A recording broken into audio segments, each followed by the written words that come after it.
Welcome to Obstacle Running Adventures, the podcast that fuels your passion for obstacle course racing, running, and all things adventurous. Whether you're a seasoned pro or a weekend warrior, we've got news updates as well as interviews with athletes and other key members of our athletic community. As a weekly show since 2017, we have covered everything from championship and virtual races to fundraising events and FKTs. And now, here are your hosts, Michael Stefano and Caitlin Ritter. Standing on the corner, lost all my clothes. Hey guys, it's Michael Stefano. And Caitlin Ritter. And Caitlin, how was your weekend? It was good. We celebrated another friend's baby's first birthday. Yeah, happy birthday to baby Courtney. Yes, and we took Lucy to the dog park. Yeah. It wasn't that great. It wasn't. There were a lot of dogs there, and one owner that was bragging about how his dog's bite is like stronger than a pit bull's and this, that. I was like, and then I turned my back and everyone left, and I think it was because of that owner, so. Yeah. Well, or the dog. So, but yeah, been pretty good and getting stuff done around the house. Could really use an extra day for these weekends, honestly, but it is what it is. Let's give a shout out to our sponsors. Shout out Mudgear. Use code ADVENTURE for 15% off your next purchase. And Caterpie, use code OCR Report 20 for 20% off your next Caterpie purchase. Shout out to our patrons. Yeah, it's not the first episode of the month, so we're going to thank the $5+ Patreon supporters. That is Jason Dupree, Samantha Thompson, Bradley Keel, Charlotte Engelman, Aaron Grindstaff, who we talked about on this episode. Oh, nice. Laura and Stephen Ritter, Hank and Arlene Stefano, Cheryl Miller, Jessica Johnson, Kristopher Hoover, Kevin Gregory Jr., Evan Irick, Brent George, Logan Nagel, Seth Renderknecht, Steve Bacon, Robert Landman, and Jules Estes. Yeah, thank you guys so much for the support. We greatly appreciate it. And to the OCR Report for being a great home for us on the internet. And to Will Hicks. The Podfather. Check it out over at theocrreport.com. We talk about Will Hicks and Jack Goris in this episode. Oh, good. And I got a weird, ad episode of World Service Podcast. So this is from, 2022. Yeah, that was weird. Very strange. I asked Will about it, and he has not answered me yet, so interested to see what that's all about. And to our sponsored athletes. Javier Escobar, Kelly Sullivan, Ryan Brizolara, Joshua Reed, and Kevin Gregory. Yeah. Caitlin did a great job with this interview. It's a long one, so we're going to skip poll and meme. I feel like that's the trend. If you're going to have me interview people that are chatty, that's I'm fine. Talk. You're definitely friendlier and more talkative. Yes. Yeah, talkier. Talkier. Yeah, so valid. But we do have some quick news, starting with this news story from Adam Levelette, who, if you don't remember, is someone that's doing... familiar. Yeah, he was doing really good with Fit Challenge and stuff. Young kid, I guess... Not as young. Still significantly younger than me. I was going to say, how young is he if he just got engaged? He said, she said yes. I am now way out of my weight class permanently. What does that mean? I'm not sure entirely what he means by that, but congratulations to him. That's awesome. This next news story, Caitlin's going to have no idea about because I don't think I told her that it's something that I've been tracking. But there's this guy that's called Catman. And he's traveling from one side of Australia to the other side of Australia. Oh. And it's a good sign of how massive Australia is. And it's really cool to kind of highlight how awesome and supportive people can be. So I'll read this one because it would have been tough for you to find. But he just reached, where is it? Melbourne. He's pushed his wheelchair from Western Australia and he's finally made it to there. And he had no place to stay. And then someone said, hey, you can stay with us. And there's so many people that are following him. I mean, look at this. Does he have a cat with him? He dresses up as the cat. He's someone that I honestly would love to have on the show. That's fascinating. It's very interesting. I highly recommend you go. I only just started following him on Instagram because I saw him on Facebook. And of course he has an Instagram too. But it's really cool to see all the support he gets. He edits his own videos. He has those annoying wow and sound effects to it, which I don't like, but that's the smallest critique of all the cool stuff that he's doing there. Tyler Veerman posted, well, I did it. After 50 miles, I crossed the finish line at the JFK 50 miler in 6 hours and 20 minutes, finishing 23rd out of 1,200 runners. He's disappointed he didn't reach his goal of 6 hours, but he still showed up, and he's proud that he was committed to that undertaking. Yeah, I know that he said when he was on the episode that that was his goal, but still massive congratulations to him. Oh, shoot, I missed something. I know. Hey, we talked about this in the episode. Oh, really? We talked about VJ Jones and his wife. Yeah, so they didn't post about it yet, but Austin Azar did. A cute little, like, summary post, or is it? There we go. And yeah, look at that cute little picture of him and Sarah. Oh. So congratulations to him and Sarah. That's awesome. Yeah. They've been together for a long time. Like us. Mm-hmm. And Caitlin, you found the news story about the half marathon. I did. A group of teenagers will take the final steps towards getting their criminal record expunged by running the 13.1 miles of the Philadelphia Half Marathon. They're students of Mile Up, a juvenile diversion program that gives young people who are charged with certain offenses, such as auto theft, vandalism, the chance to clear their records. I like that. So first they have to run a 10K, a 10-miler, and then the half marathon is the last thing to do. Yeah. I mean, small mistake. I mean, stealing a car is still not great, but, like, just give them another chance. And if they screw up again, yeah, just whatever. But. And it says that the data from the district attorney's office shows that the program is keeping teens out of the criminal justice system. Yeah, we love data. Yeah, we do. Secret links, there's 5 of them down below, but let's get to what this episode is all about. So we saw that Kris Mendoza did his first OCR in a while, and we've always talked about having him on for his own episode. I don't know if he knows that, but he's been on like the list of like future episodes. And so how did it go? It went really well. Kris and I talked for 2 hours and 45 minutes? I was going to say 2.5 hours, but more than 2.5 hours. Then my computer died, so then it stopped recording. And I had a near heart attack because I thought she lost the whole interview, which has never happened. But we didn't. Yeah. We talked about where he's been for the past 2 to 5 years, in the elite field of OCR. Oh, cool. If he's making a comeback. Maybe, maybe not. You'll have to listen to the episode. Will we see him at World's Toughest Mudder? Okay. Who knows? We also talked about him being a dentist anesthesiologist. Nice. Which is really cool. And then I did some fun rapid fired questions. I heard some of that while I was editing some of the recap clips and stuff like that. Yeah. And we talk about how great Colorado is. I believe you it. Told us we should move out. And we got to talk a little bit when it wasn't recording too, like when I brought down Lucy and catching up with him. And yeah, he's a cool guy. Let's get to the interview with Kristopher Mendoza. Kristopher Mendoza. I had to. Let's start off with your name and where you're from. Kris Mendoza. I live in Golden, Colorado. Perfect. Are you from Colorado originally? No, I grew up in California, in Fresno, Clovis area. Okay. Yeah. And then I was basically in California my whole life, did undergrad there, dental school, anesthesia residency. And then right when I finished residency, that was in LA. And I moved right out here. July 4th, 2018 was my first day here. Oh, wow. And what actually, made you... Funny you brought up Rhea, because she was the one of the only people I knew out here. So the first day I was here, I was hanging out with her and then her husband at the time watching fireworks. Oh, that's awesome. What made you move to Colorado? Well, I think that at the end of dental school and then residency is kind of when I got into a bunch of outdoor stuff. Okay. So then I was then you start hearing about all these really cool ultras and mountain races. And then every time, because around then is when I started to do Spartan stuff, Mudders, stuff like that. Mm-hmm. Every time we'd go to Tahoe or something or Big Bear, I would just get murdered. But I loved it because I love the mountains. The mountains are awesome. I spent a lot of time in the Sierra Nevadas, but never trained or anything up there. Right. But then it's just okay, there's people that are out there, you're at altitude, and I'm okay, if I ever want to I don't know, not that I'm ever taking sport serious. It's not my job. I take it seriously. It's not my job. Right. So right. So, but I'm if I ever want to do well at these things, I just knew I'd have to move to altitude. And then just seeing the pictures of people in Colorado and everything. So then when I was finishing residency, I was okay, if I don't leave now, I've lived in California my whole life.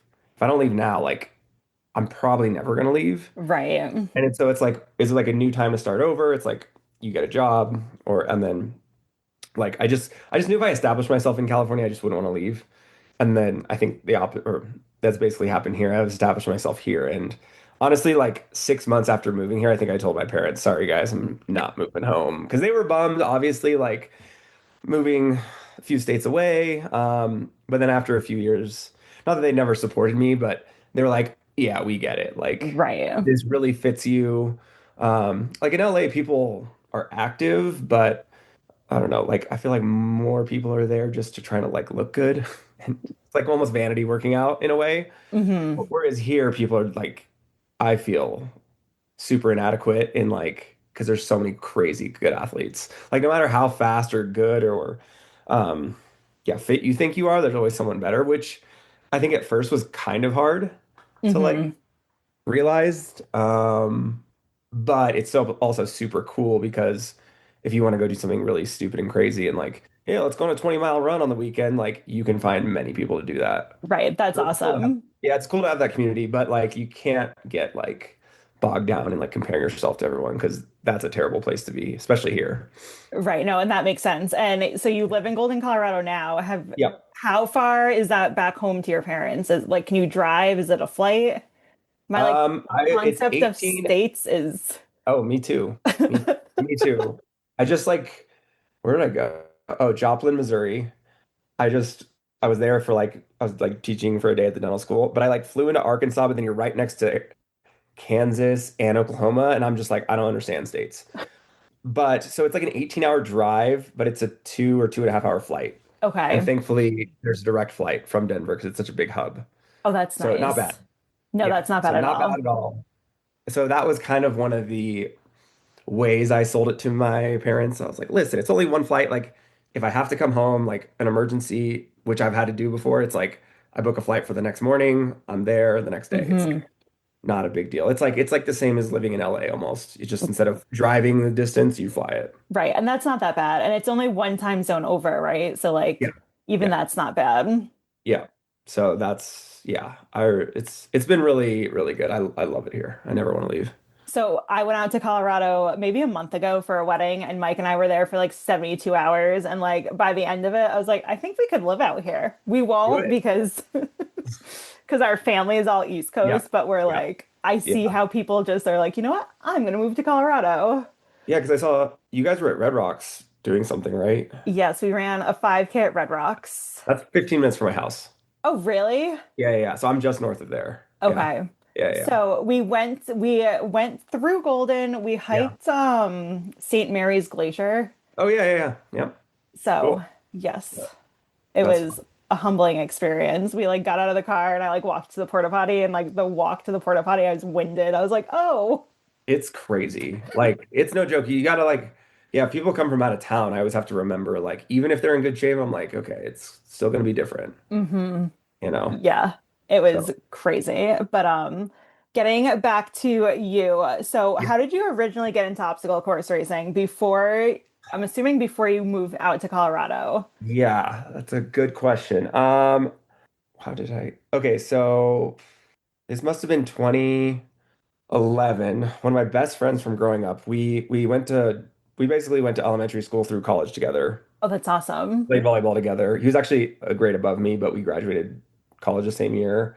And then we played, volleyball all throughout. So really good friends. But he basically, this was, yeah, 2011. We went to separate dental schools at the time. He was up in San Francisco, I was in LA, but he's like, oh, like, have you heard of this crazy thing called a Tough Mudder? It's like you run around, you do obstacles, you get electrocuted, and of course, then he shows me a video, and I'm like, this is crazy. Like, I think I want to do this, but because he was in NorCal, I was in SoCal. He's like, oh, I'm doing this with some of my classmates, like next summer. Hmm. And I was like, oh, like let me look into it. And there was one, it was in Big Bear. I don't remember. Yeah, it was in Big Bear. It must have been, so that must have been June or July of 2012, I think. Okay. Because and one of my classmates at dental school did it with me, and then another friend from high school who was happening, or he was an undergrad at UCLA. We all just did it together. Um, and like I played volleyball growing up, I was active, but honestly, one of the reasons I picked volleyball because I hated running. Like, because before that, I was like, playing football and other sports where you had to run a lot, and I was like, I don't want to do that. Um, but then yeah, that happened summer of 2012. And then yeah, like I think when we were there, or maybe my buddy had also showed me like a video of like World's Toughest Mudder. Okay. And as he, as a lot of people around me know, I'm very like all or nothing person. Like I take things to the extreme. Like it's kind of absurd. So it's like, yeah. Anyways, because he saw that and was like, no, this is stupid. I would never want to do this. And I looked at it and I was like, oh, this looks awesome. Like I can't even fathom what doing this for 24 hours would look like, Right. but I'm also curious about doing it.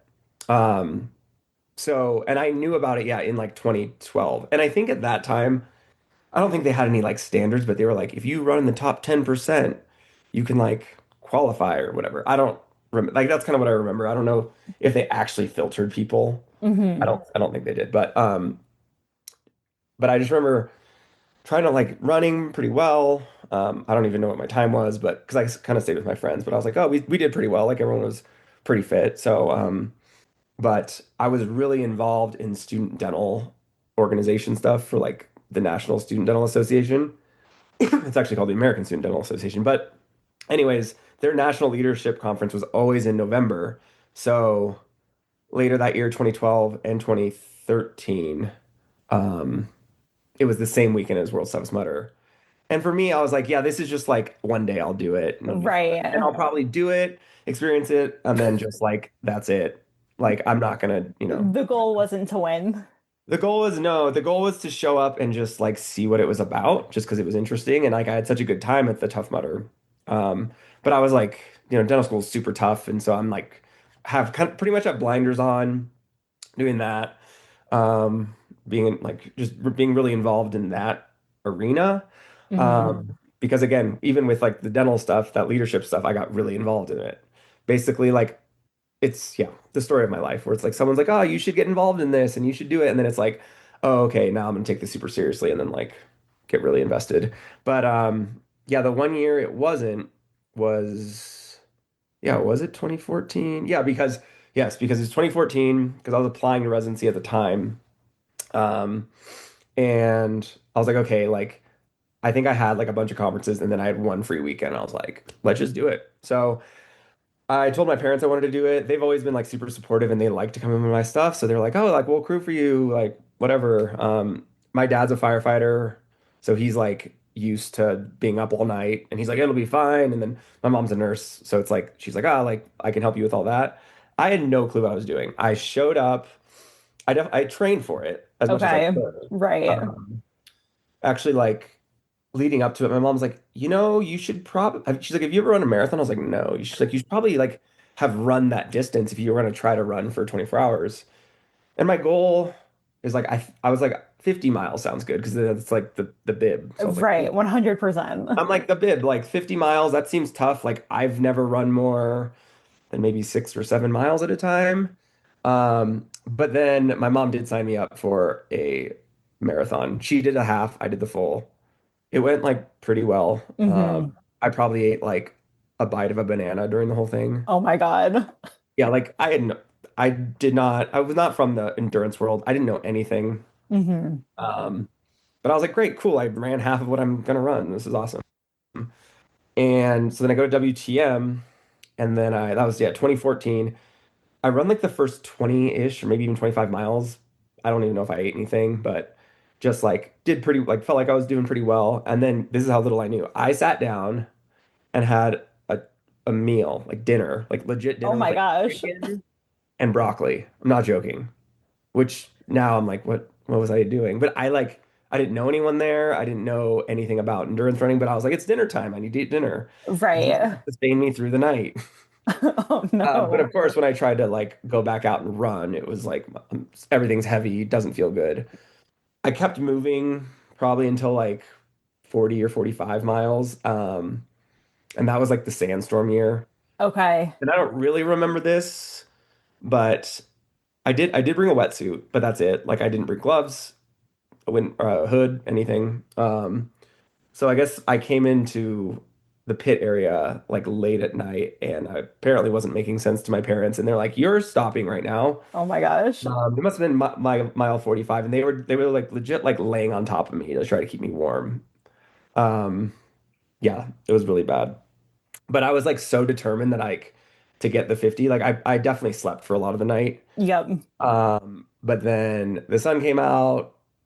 My parents were up more than I was, so they said that it was like crazy because they were actually trying to like help like get people's tents because they were blowing away. I wasn't, I mean, I was there, but I was in my tent, so I had no idea Right. what happened. Um, I mean, I do remember one of my last laps. It was very hard to see, but then I was like in my tent for many hours. But then, yeah, I went out for the last lap just to get mile 50 at like, I don't know, 9, 10 in the morning, whatever it Oh my was. gosh. But definitely walked that whole lap. Um, but that was just like, it was a crazy experience. Like nothing I'd ever like even dreamed of experiencing. Um, and that was with me like not knowing anyone, having no community part of it. It was just like me seeing what I could do. But then I think the fact that I was not that I was like winning or anything like that, but I like was making good progress and then basically like just A, Slept. like after I ate dinner and then B, like once it got too cold and I wasn't prepared, I was like, dang, I could just do so much better than this. And that's kind of when like immediately after I was like, I'm never doing that again. And then like 2 weeks later, you're like, well, you know. And then it basically just snowballed from there. That is crazy. How is it like having your parents come support you for an event like that? Like, were you nervous going into it? Were you kind of just like, okay, mom and dad, like, this is the plan? I think we had a plan. I wasn't, oh, I was nervous about the event for Okay, sure. Not about having them there. They've seen, you know, they changed my diapers. They've seen it that's all. true. They're also like, it's like my mom's a nurse, my dad's a firefighter. They've seen everything. I'm like, we don't really have a lot of shame around however I look or if I were to poop my pants, right? Like Yeah. it just is what it is. And they're like, yeah, that's life. Okay, that's Um, fair. That's fair. so it's really nice knowing, you know, that they also have that experience. So then like in the situation where I come in and I'm like not making sense, they're like, I told them I didn't want to stop, but I think at that point they're like, yeah, you're stopping. Yeah, like at that point, there's no democracy. It's just kind of like, Which is fair because I think they said you're stopping, and I'm like, like just freezing cold and yeah, trying to survive. So no, it was great having them there. I feel like I like having them there, but they enjoy it. Like they just enjoy coming to stuff. So it was hmm cool. Um, yeah. So And that I, was a fun experience. and I feel like for as well known as you are in the community, like, so are your parents. Yes, yes, they love it. I love that. Yeah. It's I don't know. Now that especially because we live apart, it's like really cool to like I don't know, share those experiences. Because then I No. think we they understand me a little bit more. I don't know. Actually, so like kind of going forward a few years, which I don't know if we were going to talk about this, but I think so. I'm kind of like the weird one in my family. As in like I like to go exercise a ton and do all this stuff now, which was not always like that growing up. My family likes to just chill a lot more than I do. hmm And so I think for a long time, or for those few years, kind of from 2014 to 2016, they just like didn't understand. Like I'd be like, I need to go run. And they're like, why do you need to go run? Just you're home, hang out with us. Right. Not that they were being mean about it or anything, but like, hey, you're here. We only get to see you every whatever weekend or every few week or every month or so. Why can't you just spend time with us? But I was like, no, I need to like go train and do stuff. Because at this point, after 2014 into 2015, I was like, I want to do this. I want to, get the 75-mile bib Yep. was my next goal. And then so 2015, I went without my parents. I just went with friends because I had friends in the community at the time. Right. And I got 80 miles. And then I was like, oh, that's a big jump. Um, and then so after 2015, I was like, you know what? I want to just see if I can get 100. Like, let's see if I can run 100 miles. It You're like, sounds crazy. What's another 20 miles, Chris? But yeah, I mean, well, like that year, so like after year one, my second year, I was like, well, my only goal is to not stop. hmm Like because of the cold. I plan to take like a 45-minute to an hour break, change shoes, change socks, just like a little reset in the middle of the night, and I did that. But then I had like a super thick wetsuit that year because I was like, anything, I just need to keep moving. I don't care how fast I'm moving, just move. And with that plan, I got 80, and that's with stopping an hour in the middle of the night, and I wasn't like run. Like I was just trying to, move. Hmm. And then obviously your fitness builds on itself. And then so 2016, my parents came again. And so their last experience was me dying and like getting 50 miles barely, right? Hmm. And then in 2016, they come and I told them, I was like, listen, guys, my goal is 100 miles. I don't know if it's possible, but like Right. here's kind of like the spreadsheet of what maybe we could do. This is like A plus if everything goes perfectly. And I remember around 10 p.m. that night, because I think we started at noon. So it was 10 hours in the race. I think Hmm. I hit 50 miles. Oh my My mom like God. my mom like looks at me, she's like, well, this is a different experience than the last time.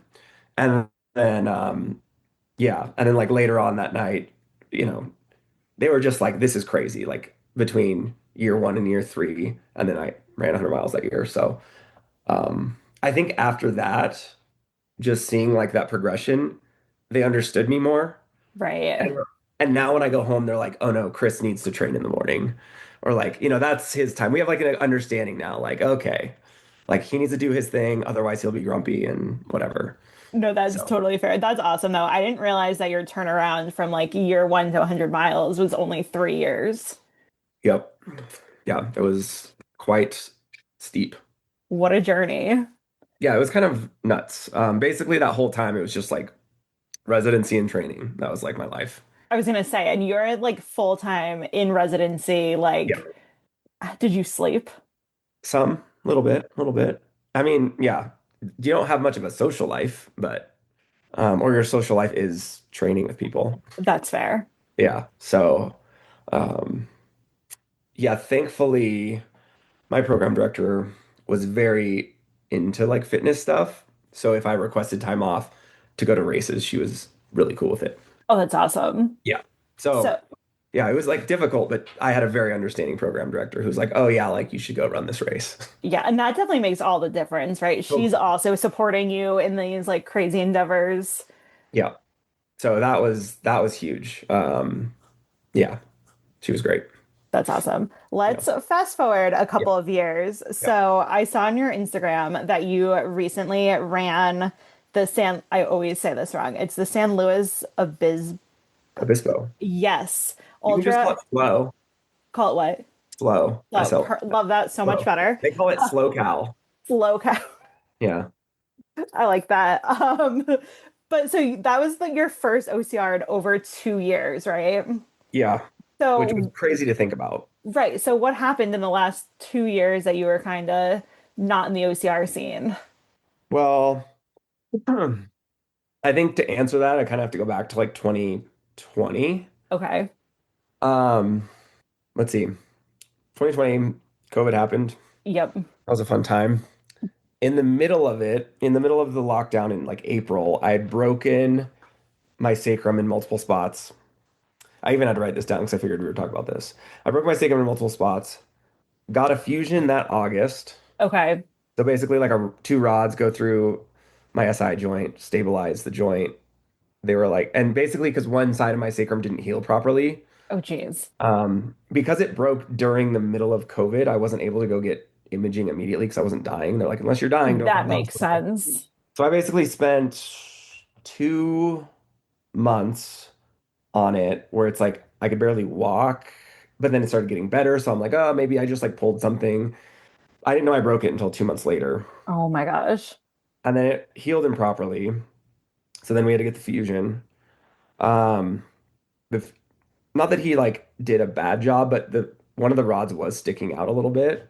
So that's like you're supposed to live with that forever. You like you get the fusion, you're kind of done. Like Right. you have metal in your body, but it's like you should be able to like be pretty active.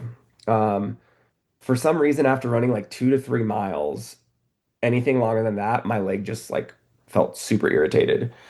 So we basically did all these tests. They were like, "Oh yeah, like it's probably bothering your muscle." And they like did some, MRI or CT scan and yeah, it was sticking out a little bit. So we decided to take it out the following November. So November 21, I got those removed. Okay. Um, and then I was kind of able to start building back up to doing some things. Um, and then yeah, like I know I did a couple OCRs in like 2020 um, kind of just like my intention was to build back up Hmm.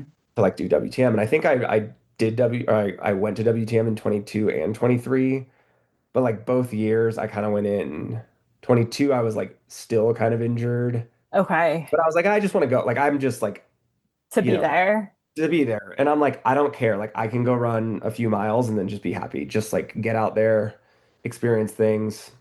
Like that'll be great. Um, so I did that. I probably ran for like 10 to 12 hours. Had a great time, but I was like, you know what? Like this is gonna I'm not fully recovered. This is not gonna get better. So like Right. there's no point. And then the next year I actually felt like I was in good shape.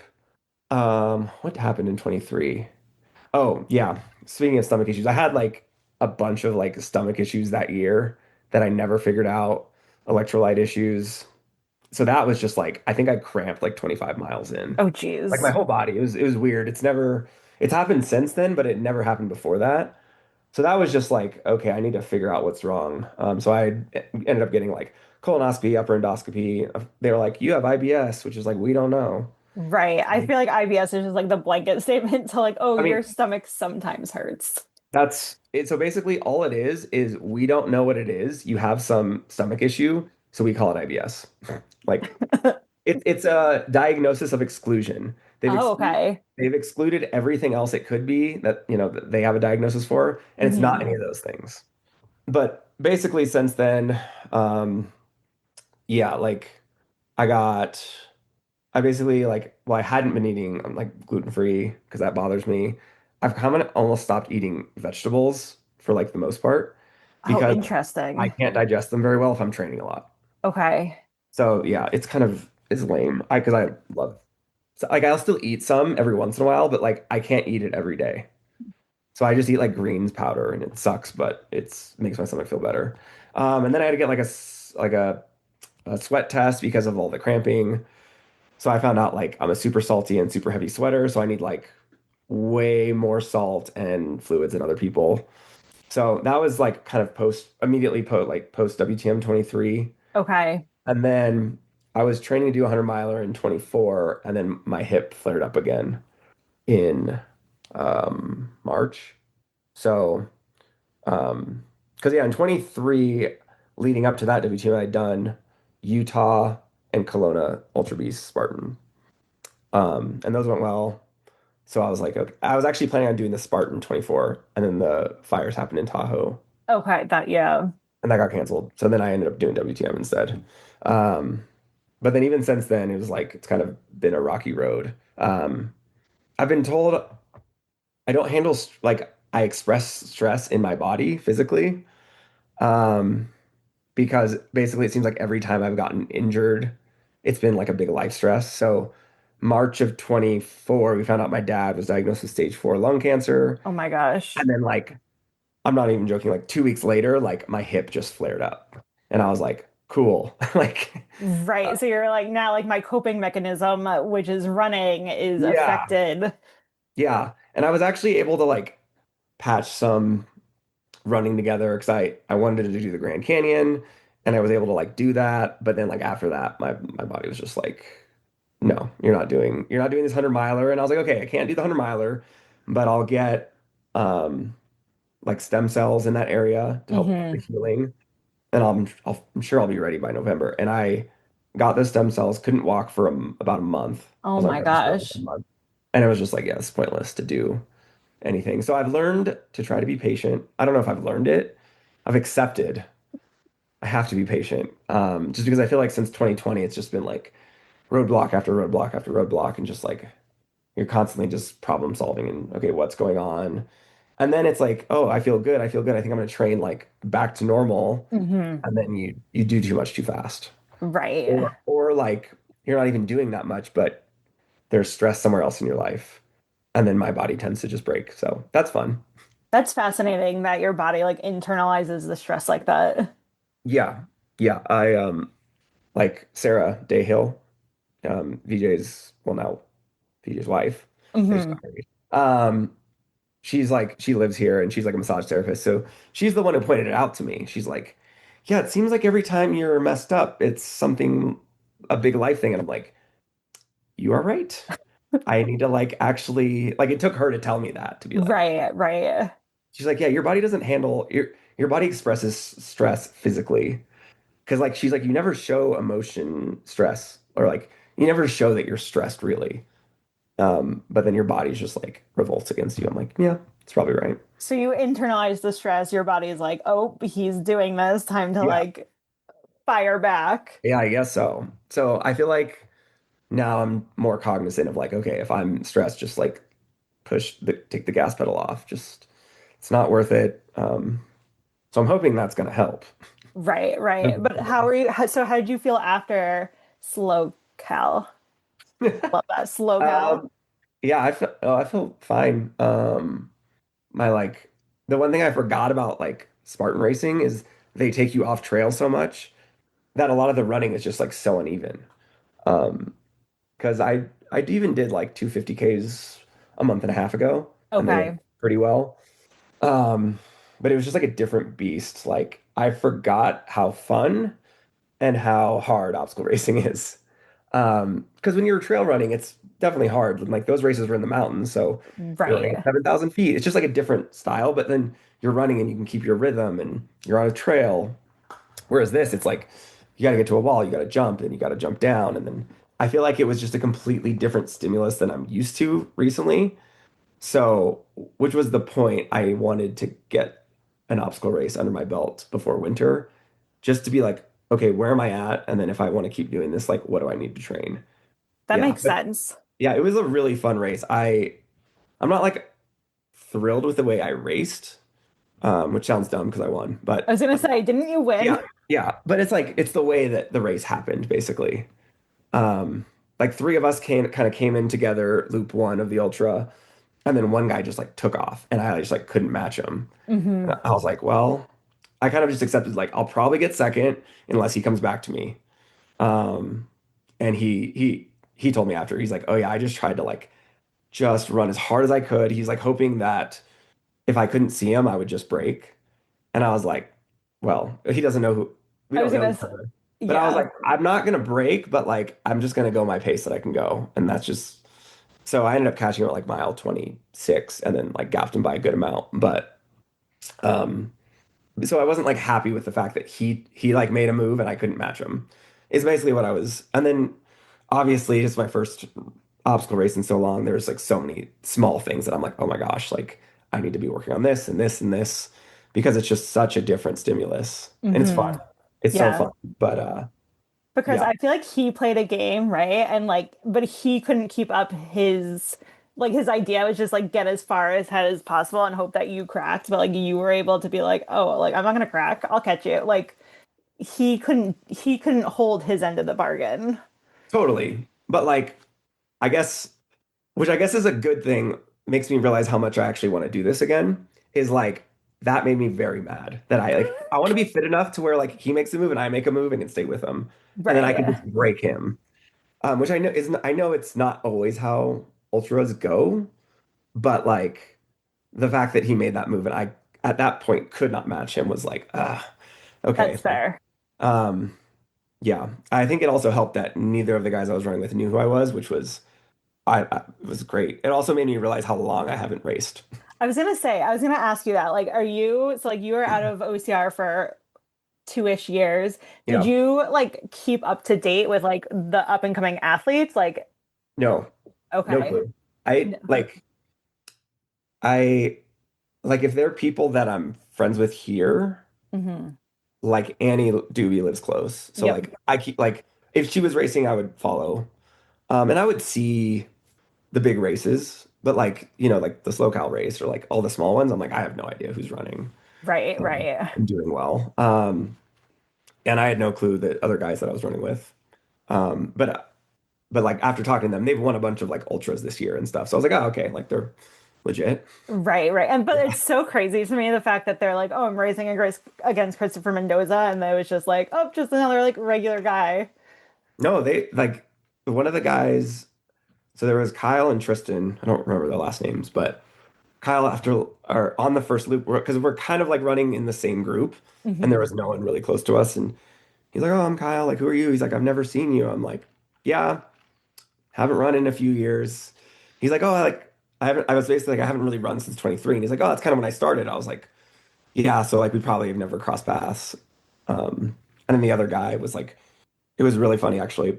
He for some reason this sticks out to me because I don't know, I thought it was hilarious. Like he's like, well, at least it's really cool. He's like, I've never run with a pack of three in an ultra. Usually it's more spread out. But we were like all together for the first loop. And he's like, well, at least we'll all win a delta. And I was like, what's a delta? And he's like, the award, like the big Spartan award. I'm like, oh, I know what that is. I just didn't know what that was called. He looks at me, he's like, have you done this before? And I was like, yeah. I've done this race. I just like don't know what it's called. And I'm not like thinking about that. So it was like really funny because both of them were just like, I don't know who this guy is. He's just out here running though, because like they knew each other and they've raced against each other a bunch, seemingly. Right. But it was really fun to be the one that no one knew about. That is fun. That makes you kind of like the underdog, like the I like that much more. yeah. I could see that. Like, and you don't show up wearing like your orange like WTM jacket, being like, yeah, no, like this is my race. No, You show up as like a regular guy. it was actually like the best. I loved it. It was way more fun that way. Did it take some of the pressure off, or do you put so much pressure on yourself? No, I think I just put pressure on myself. Like I was open to the fact that like this was a learning race just to see where I was at. But if you were to ask me honestly, like I wanted to win. Yeah. I expected to win. Let's be honest. I expected to win. And I was actually when it was like close, I was like, dang, these guys are like good. People are getting faster. Yeah. Or like I've gotten slower. I don't know. But it was also like just a good, like, okay, like wake up call. Like there's still like some fast people doing this. Right. No, Yeah. absolutely. And then were there any obstacles that you're like, oh crap, like I wasn't prepared for this? Um, Or are you still pretty Actually, no, except for the spear throw. I've never seen this before, but apparently they've had it around for a little bit. It's like there's like the wood circle around the spear throw. hmm So it's like you have to hit in the circle target. It's not just like the full hay bale or the full square foam. So I'd never seen that before. Did you But did you stick it? yes, the first one was very close to missing. And the second one, I like actually, it was a good throw. Good for you. I feel like that spear throw is what still trips people up. Yeah, I mean, it's not, it's one of the things people say it's like hard to train for, but it's like you can practice throwing. That's true. And when I was prepping for the Spartan 24-hour race in whatever, 22, yeah, I think it was, yeah, 22, I would go to like one of the gyms here and I would throw like 100 spears Oh my like God. every 2 weeks or something. Whenever I'd go there, I would finish my workout like after working on the obstacles with like 100 spear throws. Because I'm like, if you're running a 24-hour race, if you're running, I don't remember what the loops were like, but say you run like 15 loops, come on, like if you miss 10 of them, like that's a lot of work for like very little physical like effort just to throw the spear. Right. Like the Oh my God. penalty doesn't match the Yeah. obstacle. Yes. And so I was like, so that is honestly like the last time I'd really thrown a spear. We had to pick up our packets the day before. So they had like like a mini spear throw in the festival area, which I just walked because the actual spear throw was a little bit of ways, but I just like, okay, do I know how to hold the spear? Okay, and I would just like throw it, and I was like, okay, I think I remember how to do this. But yeah, it was like fun to do the obstacles again. Like I haven't done Twister in like 3 years. Haven't done like any of those beater, Z-wall. Um, oh, and they have the chain one now. It's like the heavy chain. Oh yeah. Instead of like we didn't do bucket carry, but we had like the heavy chain that we carried. But everything else was pretty much the same. I feel like I was maybe a little slow on them, but not like crazy slow. It's just like, okay, like let's do this again. Right. That's crazy too that it's been 2 years and like the obstacles haven't changed that drastically. Yeah, that's like I don't know. It was interesting. I've been having a lot of conversations with like some friends here who have done like a lot of obstacle racing in the past, and we were just talking about how like a lot of us feel like the standardization of like too much standardization makes it like way less fun. Not only for like the everyday people, but even just for like the competitors. I know you want some level of standardization, but like Right. I just loved going to the race, like the races. And maybe this was because I was newer and I was like, wide-eyed and whatever. But I feel like a lot of us have the same experience where it's like you didn't even know it was going to be on the course until like the day of. And you show up to the Right. venue and it's like, oh, we have a double sandbag carry and there's 4 carries today. Oh, and a swim. And it's just like it makes the experience so much more epic than like, Right. okay, these are all going to be the same exact obstacles every time. And like it just feels for a sport that's kind of supposed to be gritty, it makes it more sterile. Yes, I could see Which, that. yeah, I think a lot of us appreciated that. Like we like the grittiness. We like the just showing up and like, okay, whatever, like that's like I don't know, that's the difference between like maybe running on the track or like a high rocks versus like obstacle racing is like it's not the same thing every time. And like Right. that's what I like about it. It's like not exactly reproducible every time. I don't know if you followed along with like any of the WTM stuff this year, but they like, like the puzzle pieces that you can earn to like Oh get yeah. the map. Yeah. So the map that the UK like released wasn't even the map that like when you showed up to do like race briefing, they were like the obstacle names weren't the same. So like I feel like even that was kind of like fun because they Yeah. had a lot of like UK like themed obstacles and like Yeah, Harry yeah. Potter names and like you showed up and you're like, wait, where is oh nope, like this map was all fake. Dang. That's actually, yeah, I like that. And it's, I don't know, people always complain about it and whatever, but it's like, Hmm. but it gets people talking. Yep, yep. And like they And it's, renamed like the Berlin walls were like Brexit walls. So it was like, so you like go in, that's you're like, so what's funny. Brexit going to be? And you're like, oh, it's just the Berlin walls. But like Yeah. you're leading up to it, and you're like, oh my God, like all these new things are happening. Yeah. And that's the other thing. I feel like tough mudder obstacles are way more fun in general, though, too. Like, Mhm. like Spartan's hard and they have carries. And so, like, Yeah, you go to that race for that experience, and then you go to Tough Mudder for like the fun. Loch Ness Monster and like Funky Monkey and like all the fun stuff. Hmm. I mean, still challenging, but like it's just a different style. Yes. Yeah, What? I didn't really Okay. follow too much this year, to be honest. Um, but yeah, No, I don't blame you. And I feel like if you're there, like, well, I was racing, so I was like, every time the map would be updated, I'd like zoom and be like, okay, what could this be? But yeah, like, if I wasn't racing, I wouldn't have been so invested in the map. yeah, totally. Um, yeah, I've tried to learn like I don't know, focus on like the things I can control at the moment, and I Hmm. think I had actually done like some trail races like I think it was the weekend before because it was the last weekend of June. Is that right? Yes. Yeah. So I'd raced at Broken Arrow the weekend before, which was my first like time racing at all since all this stuff. Since I felt like I was like actually making good progress. Hmm.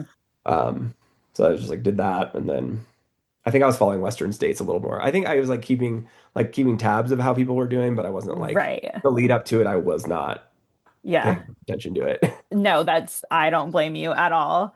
Yeah, Do you have any other OCR races on your calendar to finish out the year? Like, not this year. are you making an OCR comeback? That's the plan. That's Okay. the plan. That is the plan. I don't know.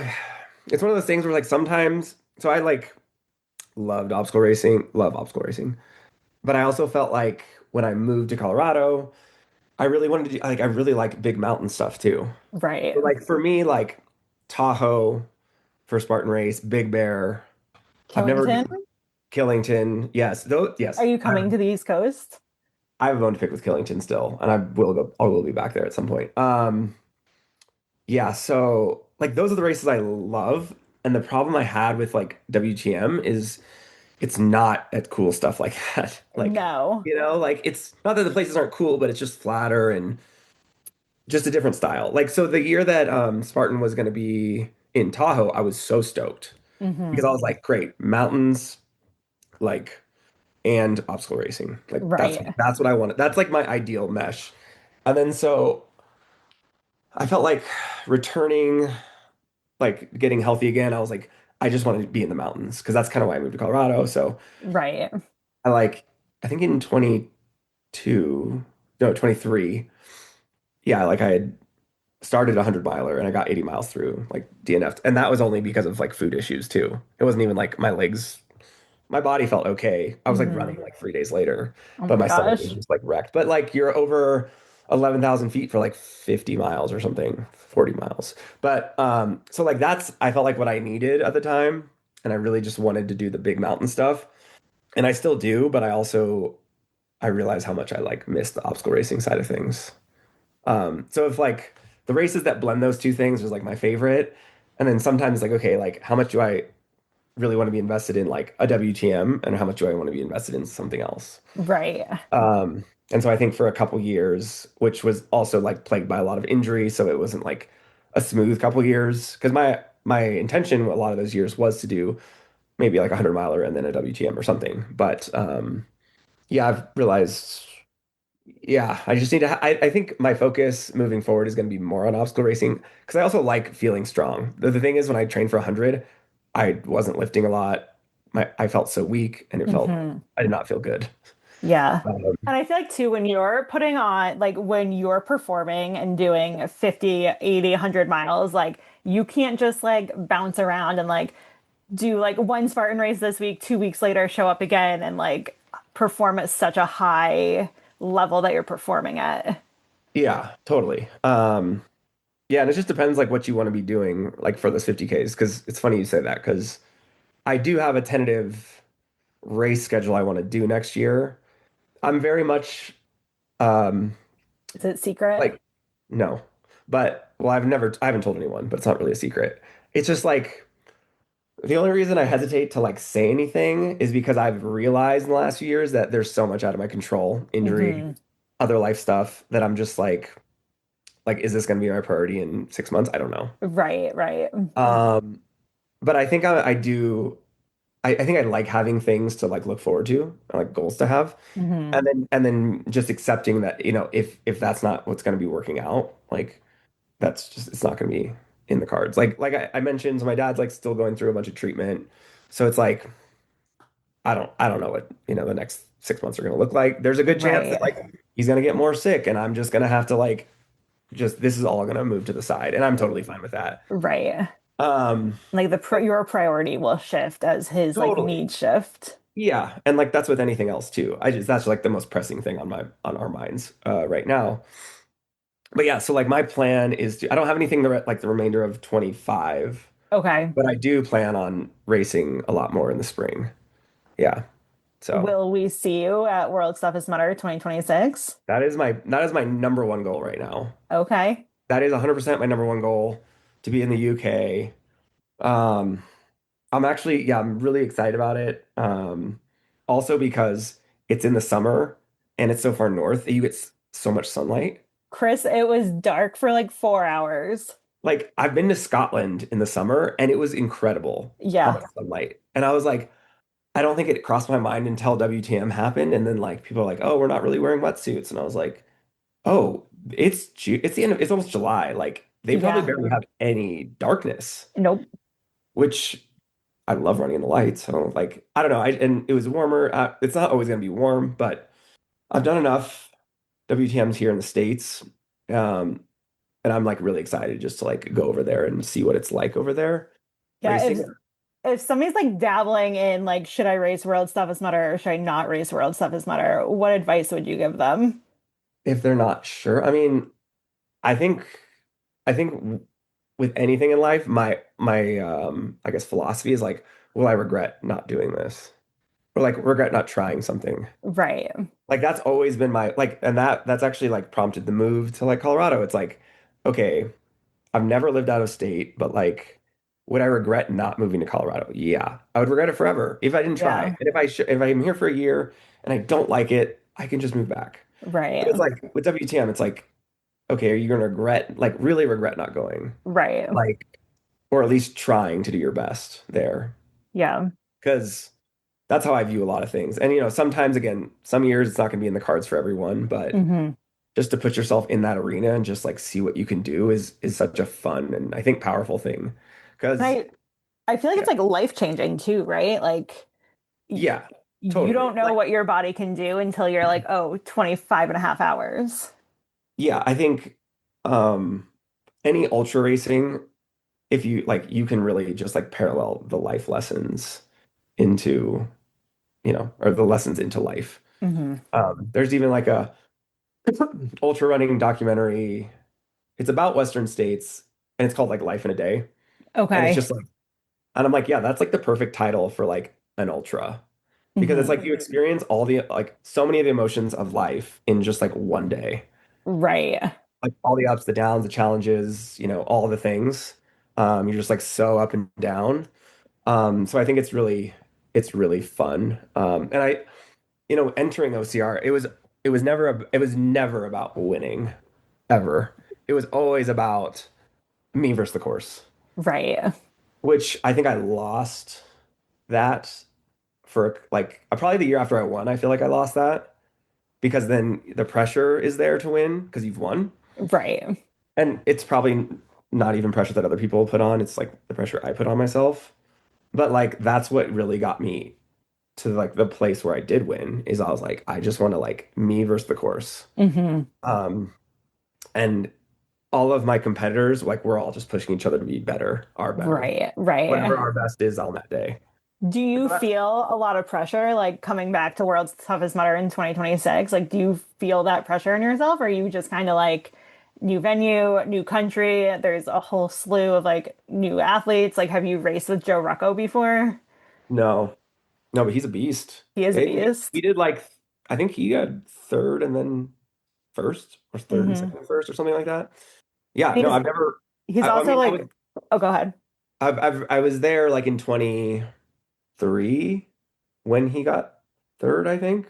Okay. That was the first time I'd ever heard of him, but I've never actually met him. So He's a really nice guy. yeah, yeah, yeah.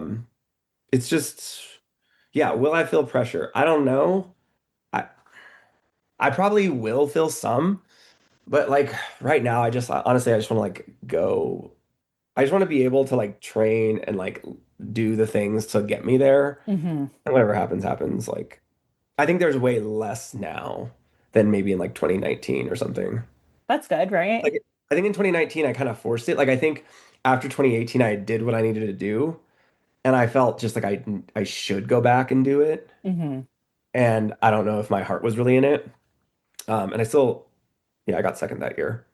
But even me getting second, I felt very disappointed when I was like, this is dumb. Like now looking back on it, I'm like you got second. Like that's good. That's great. Um, but I just wasn't happy with it. But I think it's just the mentality you go in with it. Mm-hmm. Uh, no, if I can just train consistently, train smart, enjoy it, like Yeah. that's what I really want to do. Because I think that's kind of how I perform best anyway.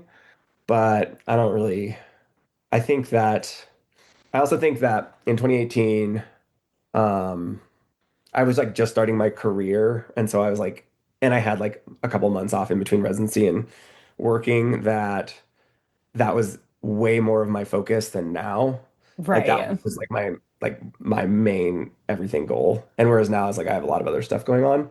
Um, running a business and everything and then everything with the family. So it's just Right. like my sister's has two nieces now. So you have just like more stuff to draw from, like joy from. And so yeah, like do I want to do well? Of course. Yeah. Like it'd be great if I could go do really well. But like I also am like I've only run I shouldn't say only. I've run 100 miles there. I would like to try to do more. I would like to Right. like me versus the course. Like I want to push past 100 is like my main goal.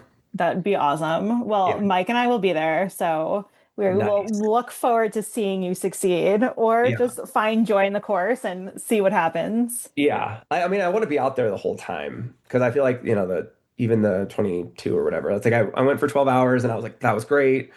But there's something about being out there and like really just getting into the pain cave. Yeah. Yeah. So yeah, I'm super stoked about that. I have a I don't know, I have a tentative plan of doing like three or four shorter races leading up to it. Just because I feel like the demands of OCR are so much different than running or doing strength training. It's just like all the dynamic movements and like going from running into some grip strength thing into more running into like something else. So Hmm. yeah. Yeah. And as somebody who, like, my first time was last year, and I did not realize like how important it was to be able to be like more dynamic. Like, Yes. I forgot I what to do. my legs and feet felt fine, but it was like we were like 20 miles in and my arms were just like I was like, I have no upper body strength left. Like Yeah, this dude, is so bad. yeah, and that's one reason why I want to do a race like now because I'm like, where am I even at? Like, what? I don't even know at this Mhm. point. Yeah. Um, so it was good to do that, but I think I'd also do the best when I'm racing a little bit more because then you can make small tweaks as like the year goes on instead of being like, oh, I'm just going to train really hard all spring for a 24-hour race and then get there and be like, oh, I actually didn't train for the right things. Yeah, nope, that's exactly what I did. I trained for Yeah. 6 months and then it Yes. showed up and I was like, my legs feel great, but nothing else does. Yeah. And I felt like the few, like, yeah, in 23 or whatever, like, I felt like my upper body was still pretty weak and I just wasn't there. And even just like the jumping aspect of things or Hmm. like sprint up Everest, like, I was like, oh, I don't really sprint anymore. I just kind of like get into like a solid, steady state run and then like that's fine. Hmm. But it just doesn't meet the demands of racing. Right. And So I feel like there's like slight fear almost in things like Everest where you just have to like get over it. yeah, yeah, totally. Yeah, you just have to commit to, yeah, and you have to commit to like things like that. Hmm. Yeah. So Yeah. yeah, but I'm excited. There's like a gym where I work out here and we're doing the High Rocks at the end of January, which I'm not a huge fan of, but it'll be like a fun winter training thing. So the man who played volleyball in high school because he didn't like running Yeah. doesn't like high rocks. Is it because there's not a lot of running? No, I think No. I love the environment. It's super fun. I don't like short races. Okay. I don't like redlining for short. I know an hour is still long, but like short amount of time.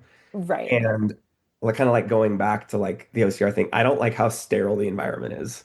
It's nothing against like the race itself, but it's like it never changes. Right. You're inside. I'm like, it's definitely fun to push yourself like that. And I think Mhm. it's like what I need for the winter, especially when it starts snowing, because I can do everything inside training wise. But like, there's something about, and I think because I did a High Rocks in May, because my girlfriend really likes them.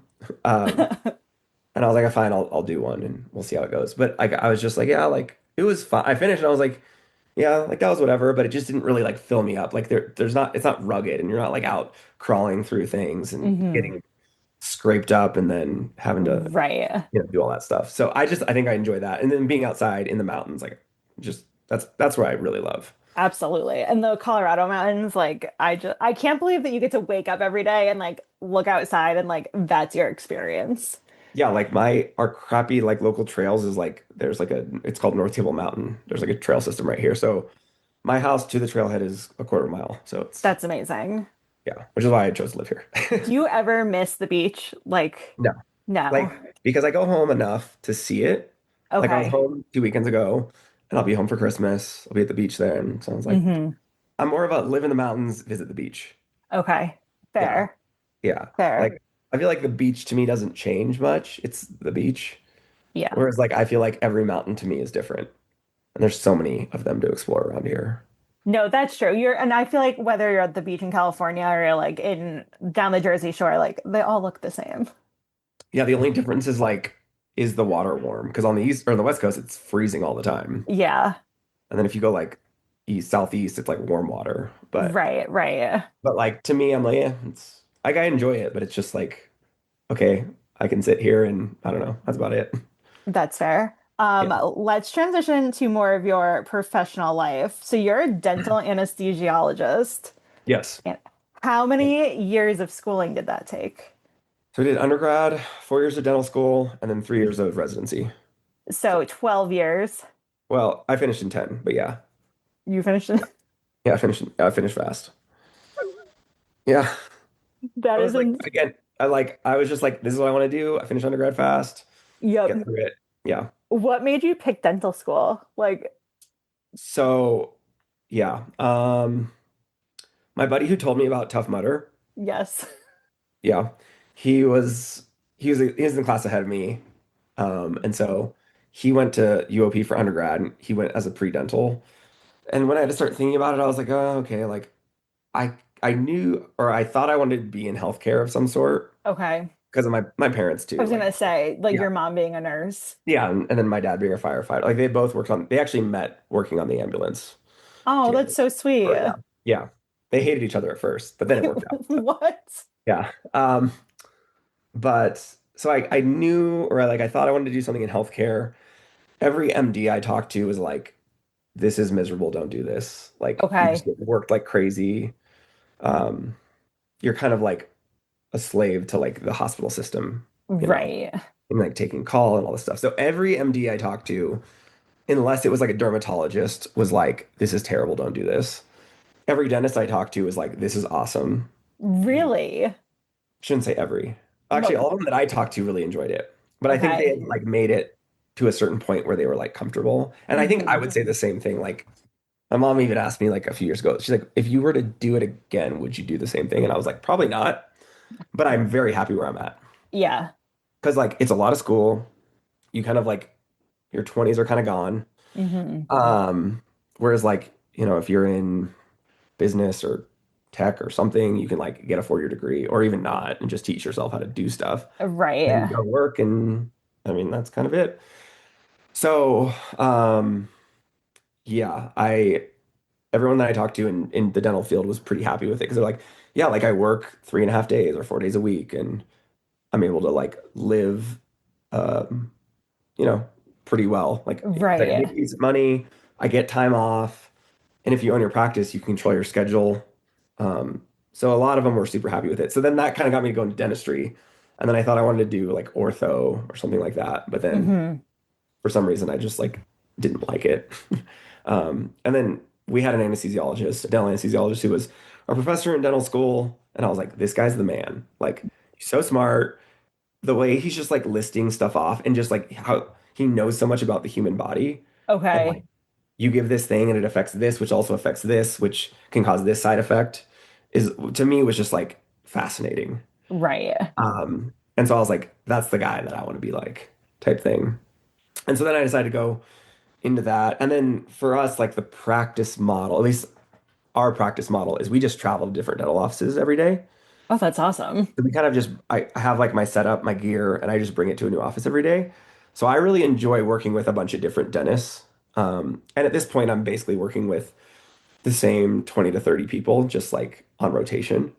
Oh, And that's so it's really awesome. cool because like every couple of weeks I get to like just hang out with my friends and then like Right. obviously we're doing work and everything, but it's like really fun. Just kind of catching up and doing that.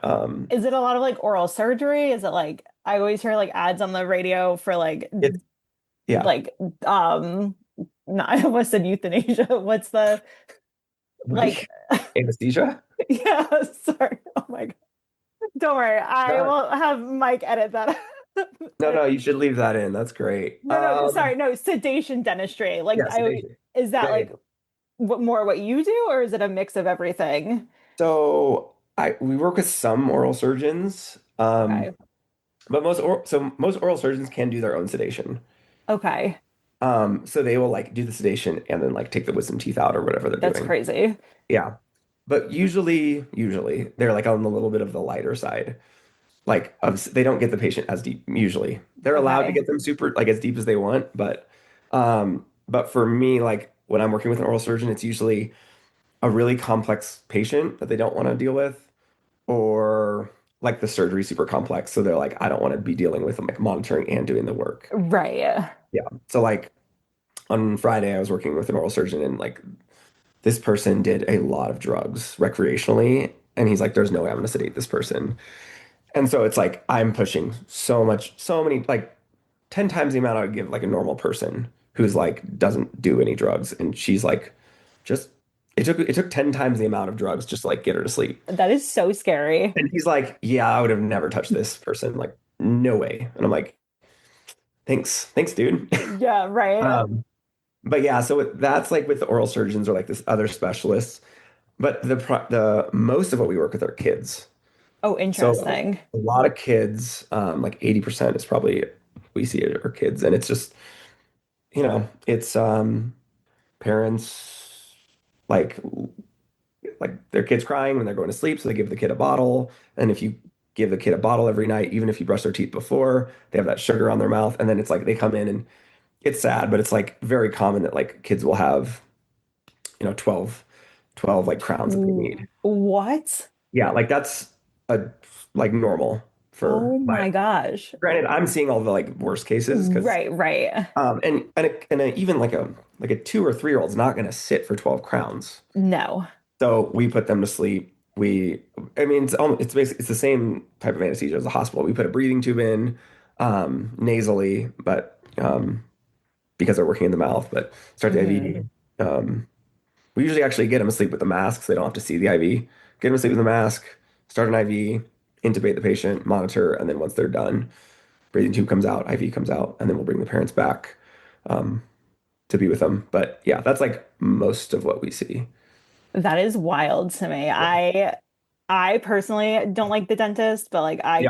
suck it up and I go every 6 months. But like the fact that these like young kids are getting crowns and Yeah, it's sad, but it's some you want to say it's like parents are just being neglectful, but then sometimes the parents just like don't know, or like, right. oh, I am brushing their teeth, but it's like, I don't know. Like Yeah. things happen still. Like, Right. and you try to get a 3-year-old to floss if their teeth are touching. It's like, yeah, that's impossible. So, like back in the day, they would probably give the kid like some oral medicine, like Versed or something to help them kind of forget and be loopy, but then they would just papoose them. So basically, like hold them down. It Like would basically, like a yeah, restraint. restraint. Yeah. Yeah. That was much more common before, whereas now people are just like, you know what? And sometimes without even medicine, they would just restrain them and then like do the work.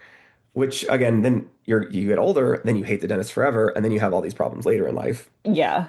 When I'm talking to parents, I'm like, listen, like, because they're like, is this normal? I'm like, or is like, I feel bad about this. I'm like, okay, well, the alternative is your kid tries to get this done awake. They get Right. restrained. They hate the dentist forever. Yep. At least this way, they might not like the mask, but it's going to last for 5 seconds in their brains. They Right. go to sleep, have no idea. They wake up, they're relaxed, and then they have like at least a good experience. And then Right. hopefully we change the patterns and then it gets better. Yeah. So I definitely have a lot more empathy for children. Whereas adults, not all of them, but sometimes you're like, okay, well, if you just stop doing so much meth, you would have your teeth. But like you see everything. This is like crazy. Right, So right. I have less sympathy for those people.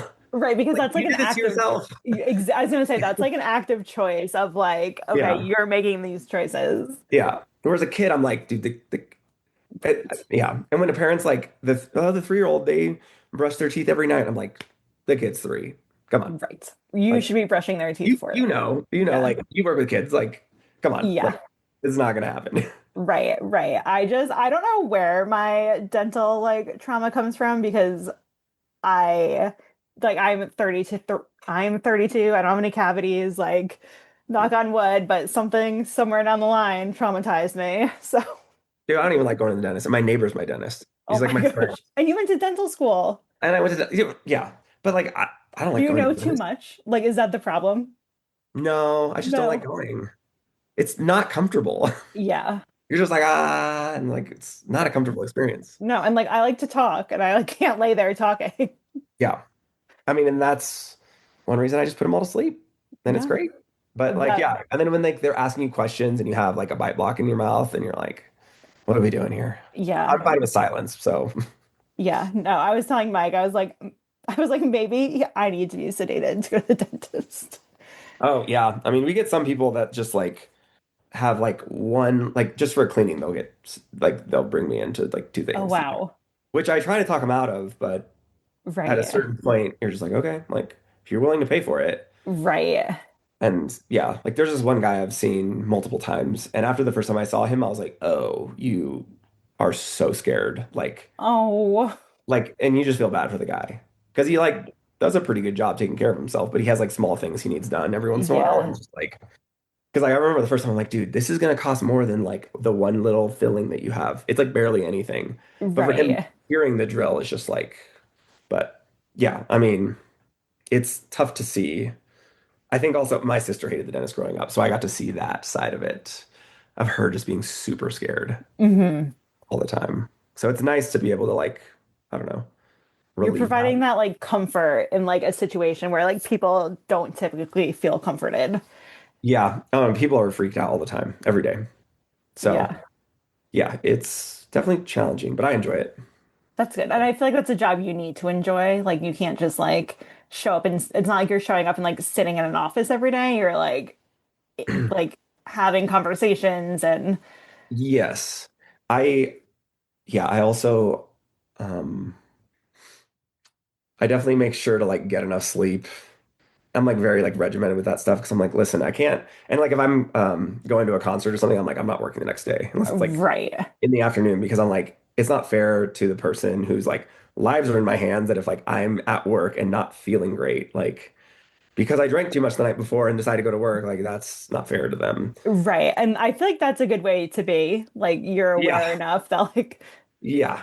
No. Because and even if I just like don't, you know, I'm not gonna like go out and party on the during the week, even if I'm not drinking. Just like staying up till 1 and waking up at 4 is like you feel terrible. yes. Because usually I'm waking up between like 4 and 6, depending on where I have to be for Oh work. my gosh, that's so early. So I usually go to sleep between like 8 and 9. So That's fair. And yeah. then you own your own practice, right? Yeah. Yeah. So having your own practice gives you like that more flexibility to like focus on training, I'm assuming. Or does it make it harder because you're like in charge? It's a little bit of both. Yeah. Like I basically grown the group organically. Like it got to the point where I was working a lot and I was like, I need help. Bring someone Right. else. And then that's basically how we've grown. Um, this is usually a busy time of year, so like end of November, December, I'm working a lot.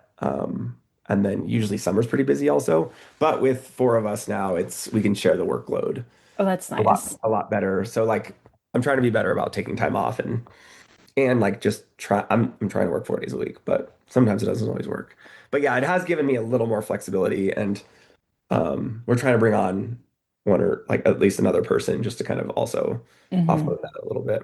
I feel like it's so hard to take time off. Like some days it's just like easier to like show up and go do the work than Yeah, like totally. take the time. And then it's just like when you have employees, it's like everyone's problem becomes your problem at the Hmm. end of the day. Like I feel like I've gotten a lot better about delegating work and stuff, but you know, like ultimately I'm the one responsible for things. Right. So actually I we did take a couple weeks off to go to Europe this summer and there was like small questions, but nothing like urgent. It was Oh, all that's awesome. yeah. So um Where in Europe did you go? the Alps, we ran around Mont Blanc. So Oh, France, Italy, Switzerland, yeah. Over like many days. oh, So that's awesome. yeah, we just did basically the UTMB course, but over like the actual course 6 days. Stayed a Okay. couple extra days at the beginning and end in Chamonix, and then a couple extra days in Courmayeur on the Italian side. It was so fun. That's awesome. Mike and I were just in, not just in Italy a year ago, and like Yeah. we tried so hard to like make a trip to the Alps work while we were out there, but it's like you can't just be like, oh, tomorrow we're gonna go to the Alps for the day. Yeah. That was like that's all we did, which was great. Like, I don't know. I'm not really a big city person, I've realized. So I was like, let's just stay in these mountain towns. This is great. Yeah, no, that was a good call. I don't know if you've ever been to Rome, very much like New No. York City. Oh, really? Yeah. Oh gosh. Yeah, I mean, I'm planning on going probably with my family, but yeah, I want to go eventually. But I'm like, these places will be here when I'm 50. Yes. So I'm like, I want to do like all these adventurous things now. Like we're going to Patagonia in March. Oh my So gosh, that'll be awesome. we're trying to get like as much of this adventure stuff like now while we can. Yeah, no, that's fair. Moving on, I have some like rapid fire questions for you. I don't know if you're ready. I am not. Let's do it.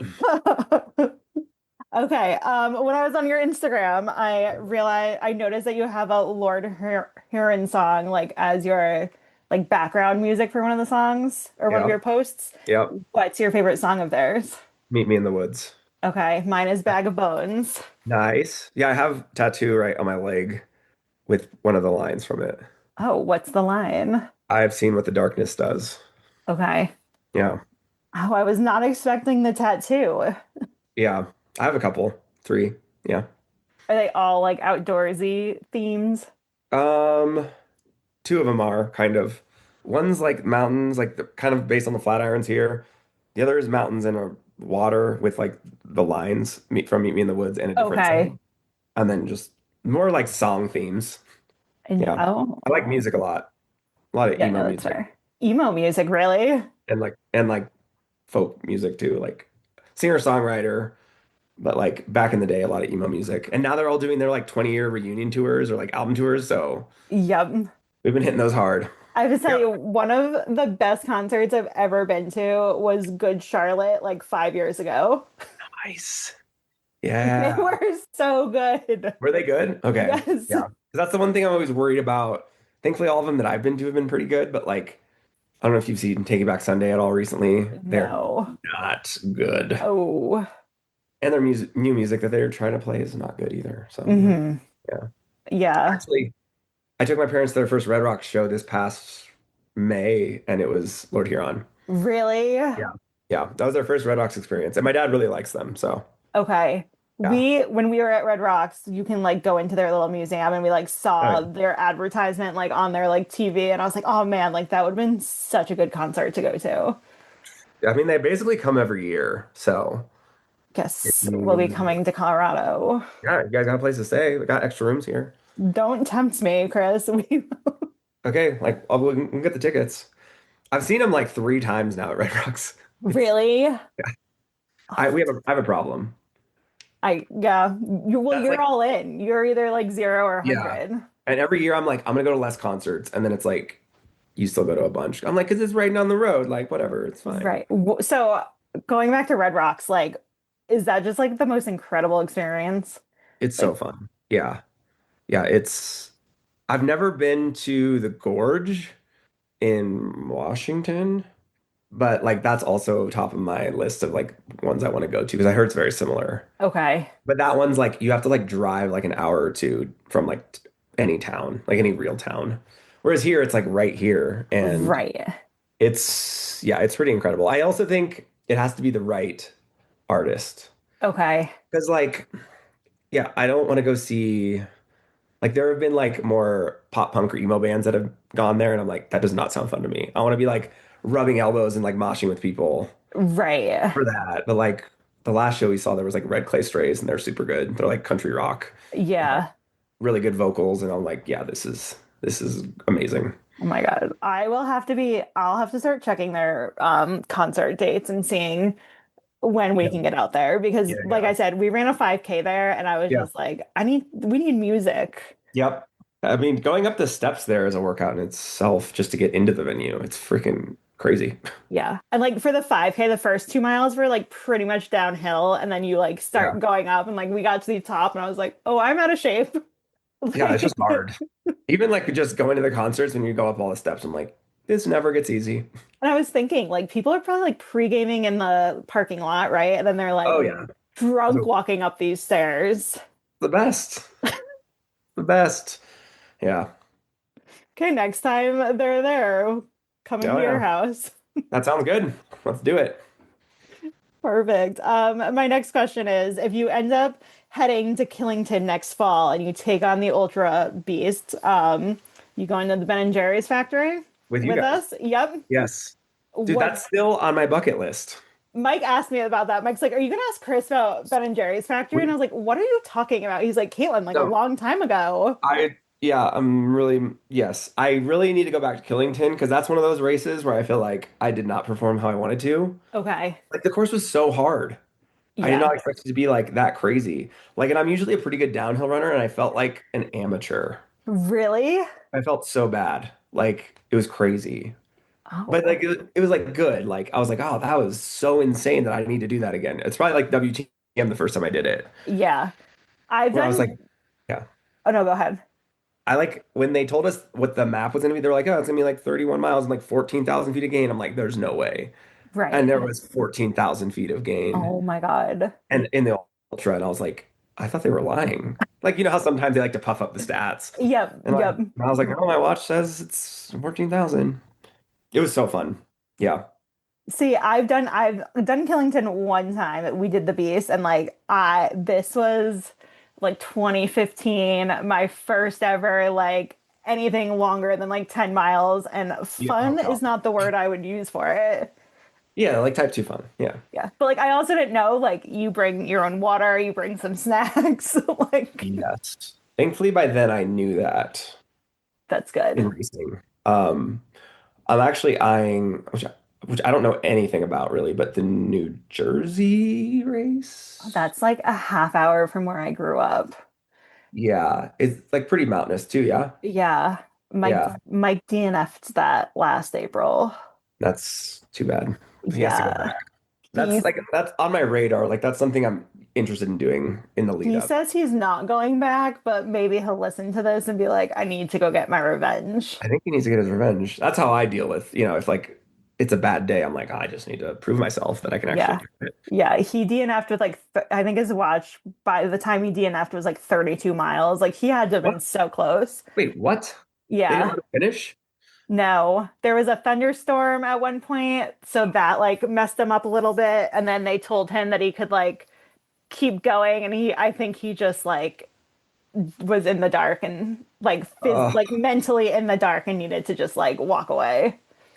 See, that's one thing I love about the format of WTM is like, so like when I finished the slow ultra, like I'd finished and there was tons of people not even finished their first loop or in the transition area. And I'm like, these guys are insane. Yeah. Like I get it, like the fitter you are, the faster you finish. But I'm like, these guys are gonna be out here for 12 hours. Like that's crazy. That's badass. Like that's like kudos to them. And so like what I love about a race format like WTM is like, I don't care how fast you're running. Are you out there? Are you doing it? Are you doing your best? Like that's what I love about it. Right. Like, because I don't care how fast you are, whatever, it doesn't matter. But it's like, are we all suffering together? Yep. Like, are you going for 50? Are you going for 100? I'm like, doesn't matter.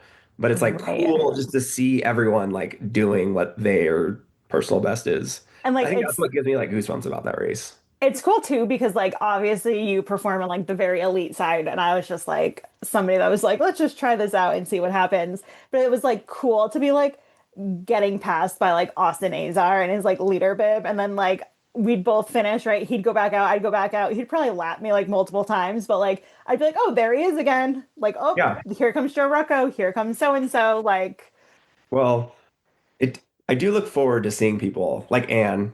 I'm like, hey, Anne, I need to see you every 3 laps. Anne was we raced the whole time together. Like, I found her first lap and we just like stayed together. Like, she was my race Sherpa. I would not have done what I did if it wasn't for her. Well, I credit a big part of my 2018 win to her. Really? Yeah. So speaking, which I don't know if you're gonna edit that part out about almost pooping your pants, but I almost had that. I think I was at mile like 90. I think I was doing like the 90 to 95, and I like had to go so bad, and I was like, I am not, and I was in second at the time. Right. I am not going. I'm not pooping my pants. I'm not going to be a Miguel Medina. I'm not going to be a Ray Coble. Like, I'm sorry. I don't care that much. I mean, I care a lot, but like, so I like went like into the bushes, and then like it was easy to take my wetsuit off. Right. I went, but then I like come back out on the course and I'm trying to put it on, and it's so tight, and like you're all so tired. Yeah. And like an angel, Anne just comes running along, and I'm like, Anne.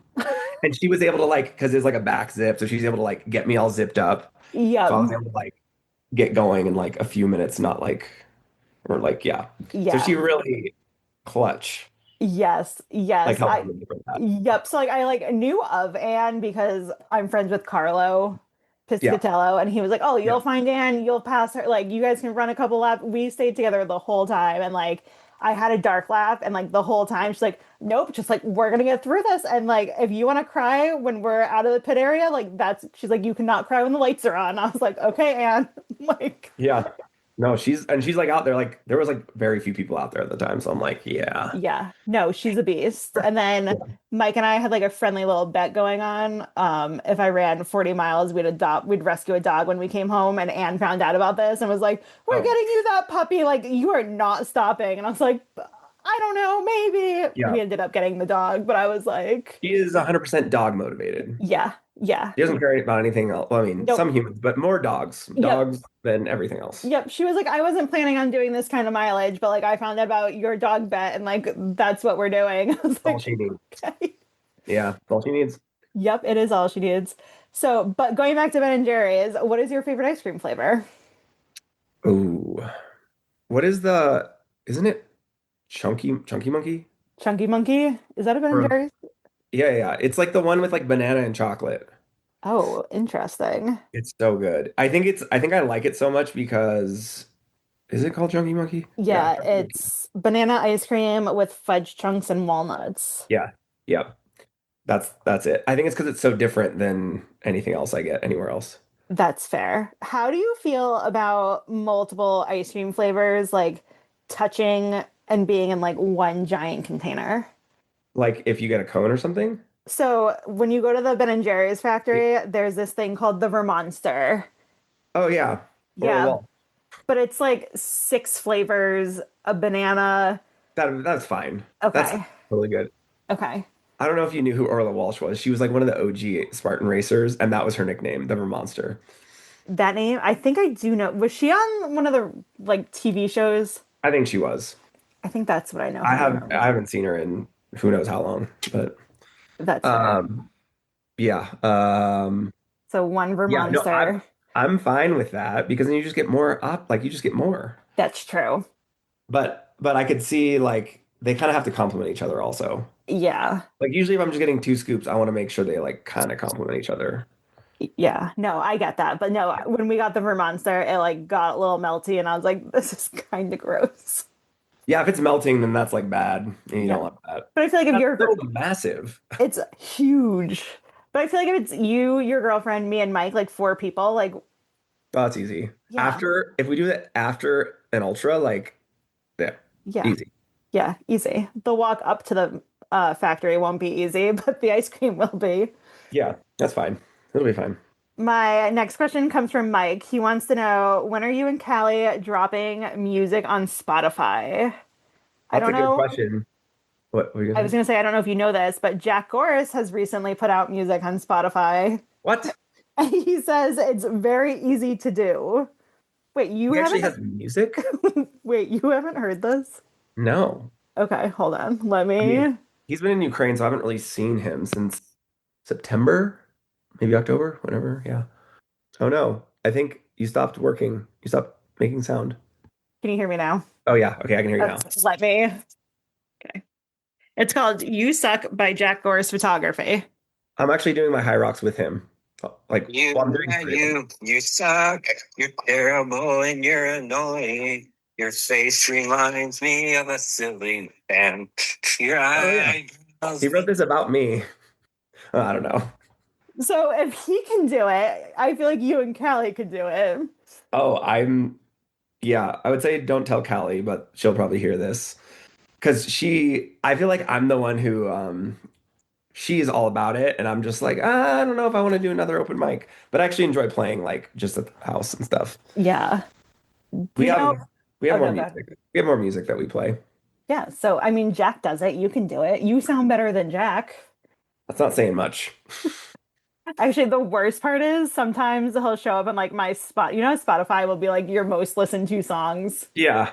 Sometimes I'll like plug my phone in and like that'll start playing over my car audio and I'm like, what the Don't play heck? it for your kids. Right. He put out a kids track too. Of course. Yes. That's so funny. I'm gonna have to go listen to these. You do. I'll have to let him know that. I'll have to have him listen and be like, you were on my interview with Kris. Yeah. Yeah. He's actually the main reason I was like, okay, fine, I'll do the High Rocks in January in Phoenix because he wanted to do doubles and I was like, let's do it. Oh, that's fun. Yeah. We actually talked about after WTM, like how we should have like elite athletes pair up with like regular people and do like the 12-hour toughest and see like what kind of race distances we could do. Well, that'd be fun. Right? Yeah, that would be fun. And you were somebody that we were like trying to come up with people. I'm like, I feel like Kristopher Mendoza could put up some good mileage if he had like a regular old person just like trailing behind him the whole time. Yeah, I would just like do adventure racing style and just like connect ropes to each other and I would just like pull them along. That'd be fun. That would be fun. If that ever comes to fruition, you can be my co-ed team member. Yes. Um, what was I gonna? I was gonna ask you something. Oh, do you know AJ Golick? He's like an underdog fitness guy. No. No. Okay, well, him and I have plans. I recently got a harmonica. Oh. So Oh, him we and need a I, harmonica player. We really want a harmonica player. well, I don't know if I'm the person because I'm horrible at it. And I can't read music. Neither can I. Have you ever played a harmonica? No. It's very difficult because the holes are like this big. And you have to Really? blow into like the specific hole to make the specific noise. Oh, that's how it works. Because I'm like, how does this one little thing make so much noise? I've never tried. Yep. So AJ Golick and I are going to do some Billy Joel Piano Man at the bar crawl next year if you would like to partake. Oh, nice. That sounds fun. Perfect. I'm trying to get, well, so like Callie's been dealing with injuries of her own. Mhm. Had like surgery and she's like a year post-surgery, but I'm like, if you could just go to WTM, it's gonna also be her 30th birthday. So I'm like, we should just go, Yes. even if you can't race, even if you just do a couple laps. Yep. So I'm really trying to push for her to go. Yeah. Tell Even if her she can't do the full thing. I'll bring my harmonica. Okay, yeah, if And that happens, then we'll play some music after. yeah. And by music, I mean like it's so bad. That's fine. Yeah, I mean, I can't read music. I like taught myself years ago, and then I hadn't touched a guitar in years. And then Callie's like, Mhm. and one of our other friends, Leia, they're like, we want to play music. And I was like, I can strum some chords. Yeah. But then, yeah. And then, like, Callie really likes doing open mic nights. That's fun though. I don't like playing in front of people, but I'll do it. Okay, perfect. So you'll bring the guitar, she can sing, and I'll bring my harmonica. Yeah. I mean, in Texas or whatever, like, we just borrowed that dude's guitar. That's awesome.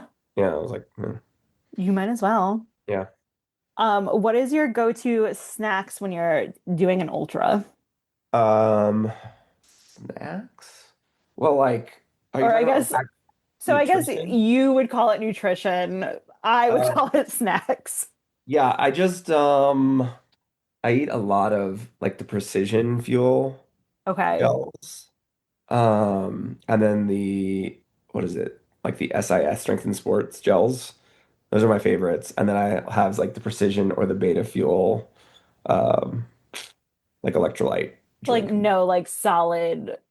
So if we're going solid, like Stroop waffles, Snickers Okay. bars, Oh, and um chocolate chip banana bread. I like Yeah. it. That's like usually if I'm doing a big race, I'll either make or have a friend or my mom even. My mom's like, "What do you want?" I'm like, "Chocolate chip banana bread or pumpkin banana bread." Oh. Yeah, like I like having one of those as like a good treat, like for like later on when I'm Hmm. wanting to kill myself. Yeah, because we all get there. We all get there. Like I want to die. I want to stop. Yep. I paid for this. You know, all Yep. those nice ruminations that you have at 2 a.m. Yep. But it's only dark for 4 hours in the UK, Yeah, so that's like crazy. Like that is something I kind of want to like I do want to experience for sure. yeah. Because I hate running in the dark.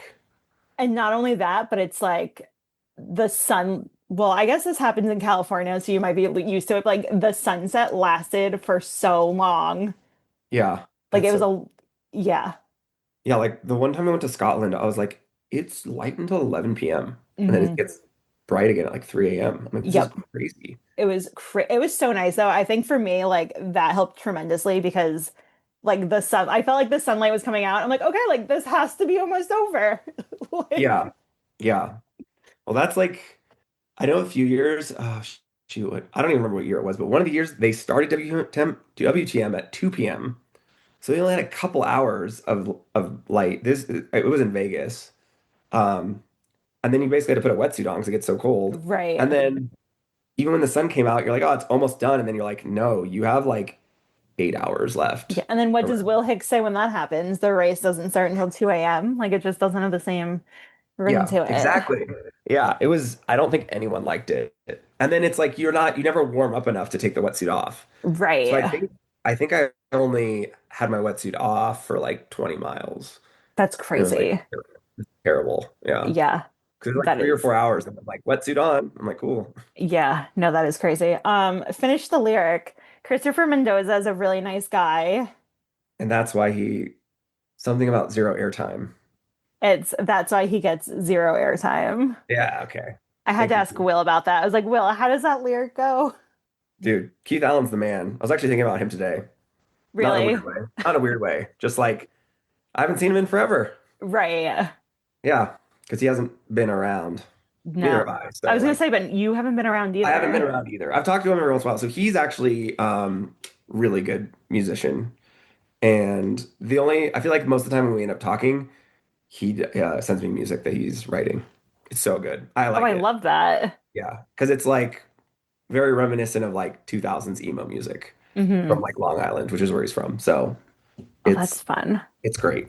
Yeah, he needs to put it on Spotify because he only has it on like SoundCloud or something right now or something else. Well, I've heard Spotify is very easy.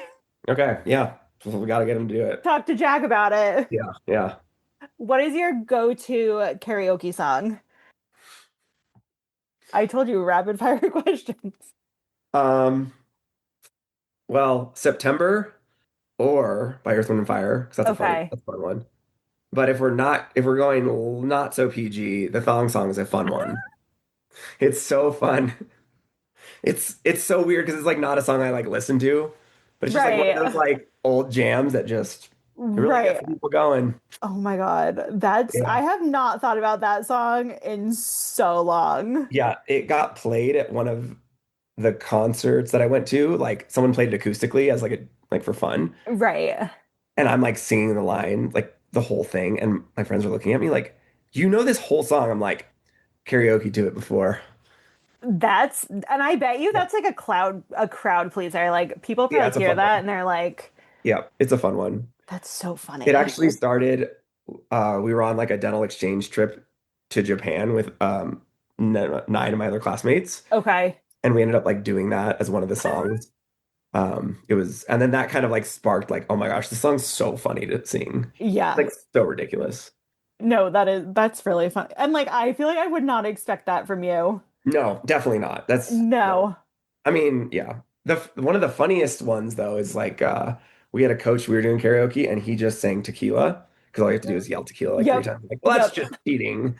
Because I was gonna say that, but No, the thong song is so much better. yeah, it's a little embarrassing, but get enough drinks in me and you never know what's gonna happen. So we'll go to Red Rocks, we'll see Yeah. the concert, and Yeah. then you'll take us to a bar, Yeah. karaoke bar, Yeah. and we'll get to see this in action. Yeah, let's do it. That's actually where they were playing. They were like playing acoustic thongs at Red Rocks. No, I was they like, what an weren't. experience. I think I have a video. I'll send it to you. Please do. That's It was incredible. ridiculous. I was like, what the heck? That's awesome. Yeah. If somebody has 72 hours in Colorado, what should they do? Ooh. I mean, let's see. It depends what time of year, but like, Okay. and so like, if you're looking for like the most things, I would say go to a Red Rock show if you can. Okay. Because like if you plan it out well, like you do that, Right. go do Long's Peak or Pikes Peak. The 14 Okay. days. So Long's you have to hike, but Pikes Peak you can drive to the top. So I that's kind of cool. feel like that was on my list of things we could have done. And then, so if you do Pikes Peak, do the incline, do the Manitou incline. Okay. So you can do the Manitou incline. So it's like 0.8 miles and you climb 2,000 feet. And it's just like stairs. It's an old cog railway.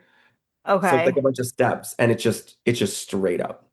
Oh. And then do that. And then you could either take the rail, like the train, or you can drive up to the top of Pikes Peak. So you don't have to actually do the whole 13 miles up and then 13 down. Okay. Nope, that's The- good advice. The incline's epic.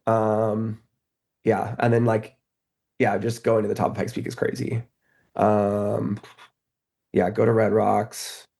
I don't know. I'm just like the more mountain stuff you could do the better. I think that Right. the mountains, even like outside of Boulder, like the Flatirons, if you're competent enough, scrambling up one of the Flatirons, which is like just a big rock face, Okay. super fun.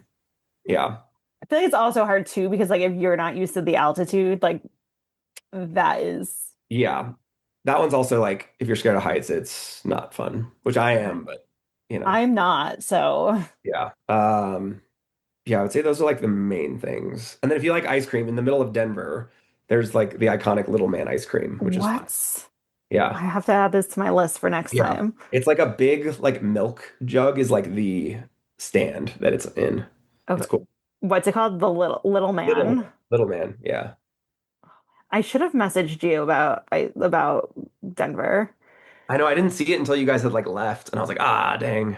I was on Reddit and just like, I know Reddit's not the best place for advice, Yeah. No, it's all but good. that's where I came up with my list of things that we needed to do. Wait, where was the wedding you guys went to?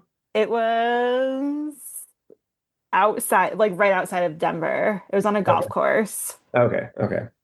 Yeah, I mean, and then if you're here in the fall, just go up a little bit in the mountains and you can see all the aspens changing. It's crazy. Mm-hmm. And all like your gold leaves. Yes. Yeah, no, it was really pretty. Because yeah, when were you here? Were you here around then? October. Yeah, so it might have still been there, but September, middle to end of September is when it's like crazy. Okay. Yeah. I will go back. And the flight wasn't like a 4-hour flight is nothing. Yeah. So that's the other nice thing is it's like in the middle-ish of the country, whereas like when I lived in California, to go on the East Coast was a nightmare. Mm-hmm. Whereas like now it's way shorter. Right. And even like just like the time for us it's easy because like we're the time zones, like we were getting up at like 6 a.m. to like go do things, and like this really isn't that bad. Like my body doesn't know how early it is. Yeah, totally. Yep. Yeah, and thankfully I wake up early anyway, so it doesn't really matter even if I go to the East Coast. Yeah. I wake up early during the week, but there's something about the weekend where my body is just like unaware of the time. Yeah, totally. Yep. Well, Kris, that is everything I had for you. I did not realize we would be on Zoom for an hour and 45 minutes.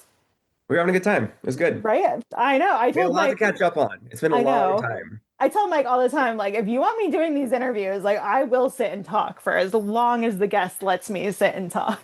Yeah, I have nothing to do, so I was like, this is great. And it was good. It was good because, like, yeah, I feel like I haven't been, besides the people here, I haven't, like, interacted a lot with a lot of the obstacle racing people, so. Right.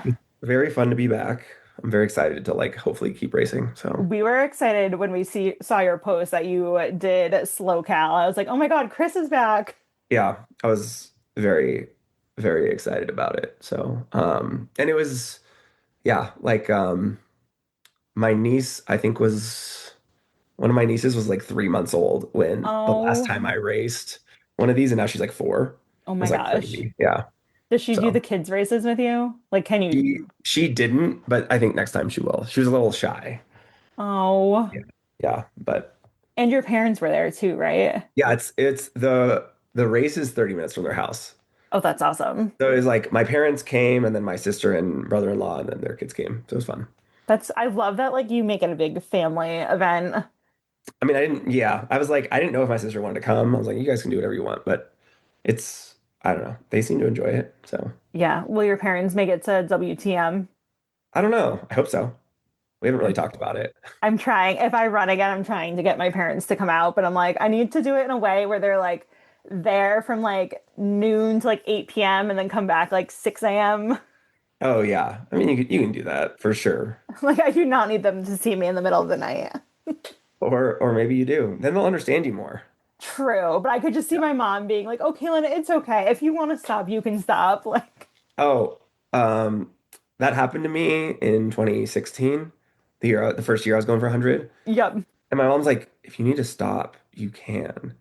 And that like pissed me off because I was like, "I'm here for 100 miles." Right. And I looked her dead in the eyes and I said, "Mama didn't raise no bitch." And I kept running. You did not say that to your mom. I said it to my mom, and she, like, to this day is like, that was so awesome that you said that to me, because she was like, "Oh, sweetie, you can stop," and I was like, Yeah. I'm like, we're here. This is business. Let's go. Yep. So maybe if they do come, I'll just pull that line out and be like, yeah, dude. She like all of a sudden like that flip that switch just flipped, and she's like, "Oh, we're here for real. Like, we're not here to like sleep at night and do all that." Right. So, yeah, she was like, "That was so funny." She's like, "I can't believe you said that to me." That's she amazing. Was, like, yeah. So I don't know. It worked. That sympathy worked to get me out of my own like pity party. Yeah. Because I was like having a pity party, and then she's right. like, "Oh," and I was like, "Okay, I don't want this from you." But I feel like everybody has a pity party. Like, there's some point where you're like, Yeah, but that's all I needed to get out of it. Yeah. Like, I don't want that when I'm out there. No. Yeah. No. Yeah. That's hilarious. I love that. Yeah. So that might be my favorite thing you've told me this whole time. Yeah, it was pretty funny.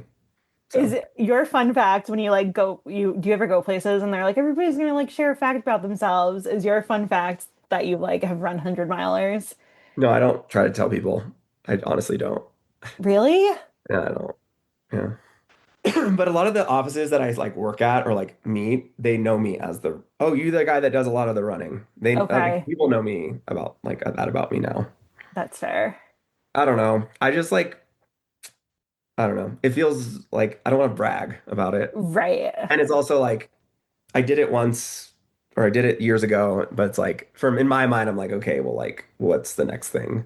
Not that I'm not like happy with that. Because my mom was even like, you didn't tell the people you were racing against that you won WTM. I'm like, no, because it doesn't matter. I'm like, I'm just racing them. We're just racing. I'm like, all that matters is who wins today. That's true. And that's just my mentality. I'm like, they can look it up and they can find it. I don't know. Well, they probably went home and like found you on Instagram and was like, oh my gosh. I don't know. It was just like, that's not, I don't know. That's not important. Like it's a cool part and I'm like glad that happened and people got to meet, but I'm like, it's also like, there's more to me than that type thing. Right. No, 100%. Yeah. So I usually, like if it comes up, I will talk about it. Yeah. But that's not like, I'd never. No, that's fair. I'm honestly usually pretty quiet. I didn't tell anybody, like the only people that knew I was running World's Toughest Mudder this year was Mike, and like he'll tell people, but like I have coworkers, like I teach third grade and there's 5 other people on my team. They didn't know until I posted on Instagram being like, hey, I'm doing this thing. Like, because that's so much better in my opinion. Yeah, but I didn't want that pressure. Like I didn't want, and 2, I was like, not that it's not important, but I was like, nobody needs to know that I'm like doing this thing because they would think it was like so cool, and to me it was just like something I was trying to do. Yeah, it's like the don't talk about it, be about it type thing. Yes. And I'm like, cool, I can like put about what I did, and then if they like it, cool. Right. Which is actually how a lot of people found out that like after like in 2018, they're like, how'd you do? I was like, oh, that was good. And then like, I don't know, weeks later, like, you didn't tell me you won. And I was like, yeah, like I won. Yeah. Yeah. Because if you're talking to like people not in this group or like don't understand, like people just don't understand. Mm-hmm. So I don't know. Yeah. But it is cool, but then it's like, I don't want it to be like, yeah, guys, I won. Like, right. No, and I feel like you're not very like you're humble about things. Yeah, I don't want to be. Like, do you wear the orange jacket? Have you ever put it back on? Dude, the best. Okay, I had one request. Aaron Ross got married. This was, I don't know, 21 or 2022. Mm-hmm. She was like, my one request is you bring your orange jacket and wear it. And we decided that I would wear it to the like brunch the day after the wedding. Okay. So I did. And then I let her dad wear it and it was hilarious. Oh. Yeah. That's so sweet. I know when Mike and I got married, I was like, Javier, it ended up being the same weekend as WTM, but I was like, Javier, if you come to our wedding, like you need to wear that orange jacket. Like, yeah. If it, like special requests like that, I will, but otherwise I'd never wear it. It's just like in the back of your closet. Yeah. Yeah. I have like my bibs up and like the checks up in my garage, but yeah. Yeah. I just like them there as a reminder. That's fair. Yeah. So crazy. Well, Kris, I will let you go. Yeah. Send me those videos of Red Rocks. Oh, yes, I will. Welcome back. Thank you, Kris Mendoza, for taking the time to come on the show. And I'm looking forward to listening because you told me I didn't have to edit it. I said it didn't need much editing. You say this every time. You said, do I have to listen to the full 2 hours or not? I don't know. Oh boy, okay. Did you listen to the I listened to the first? Like, 5 minutes while I was cleaning one of the bathrooms. And then, did you listen to the end? I'll fix like the ending too. I'll figure out where the end is. Yeah, that'll be fine. 4 related episodes. Episode 98. World's Toughest Mudder, Part 2, Champions Brunch, and Bar Crawl. Yep, so that was one of the episodes that he was on. 151. World's Toughest Mudder, Brunch Audio, and Bar Crawl interviews. He was also on that episode, and then he was also on 358. World's Toughest Mudder 2023, Part 1, Community Dinner and Race Day interviews. And then, since I'm sure Caitlin's race came up, episode 444.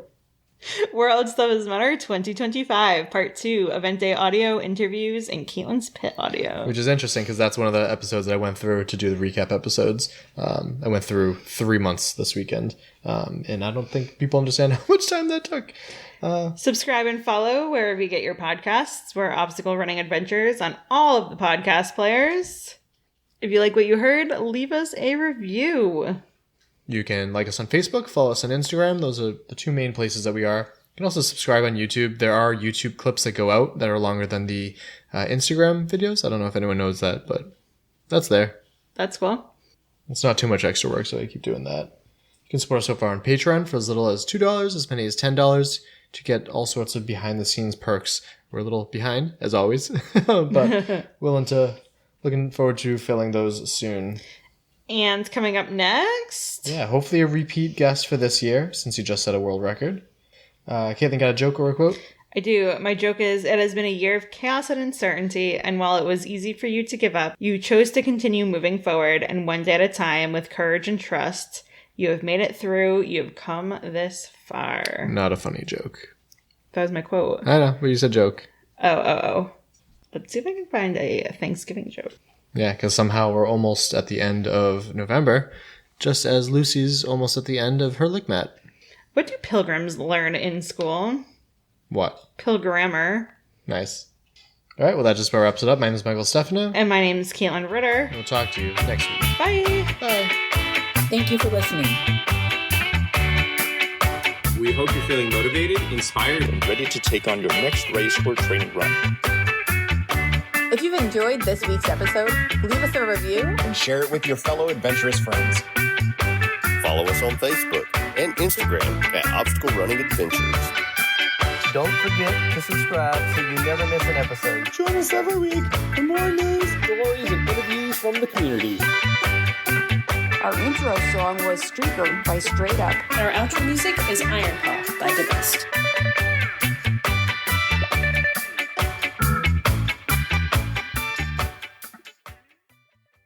Does that not bother your stomach? I would be. No, a lot of stuff bothers my stomach, not coffee. Oh, good to know. Same. As I learned the hard way. Oh boy, what happened?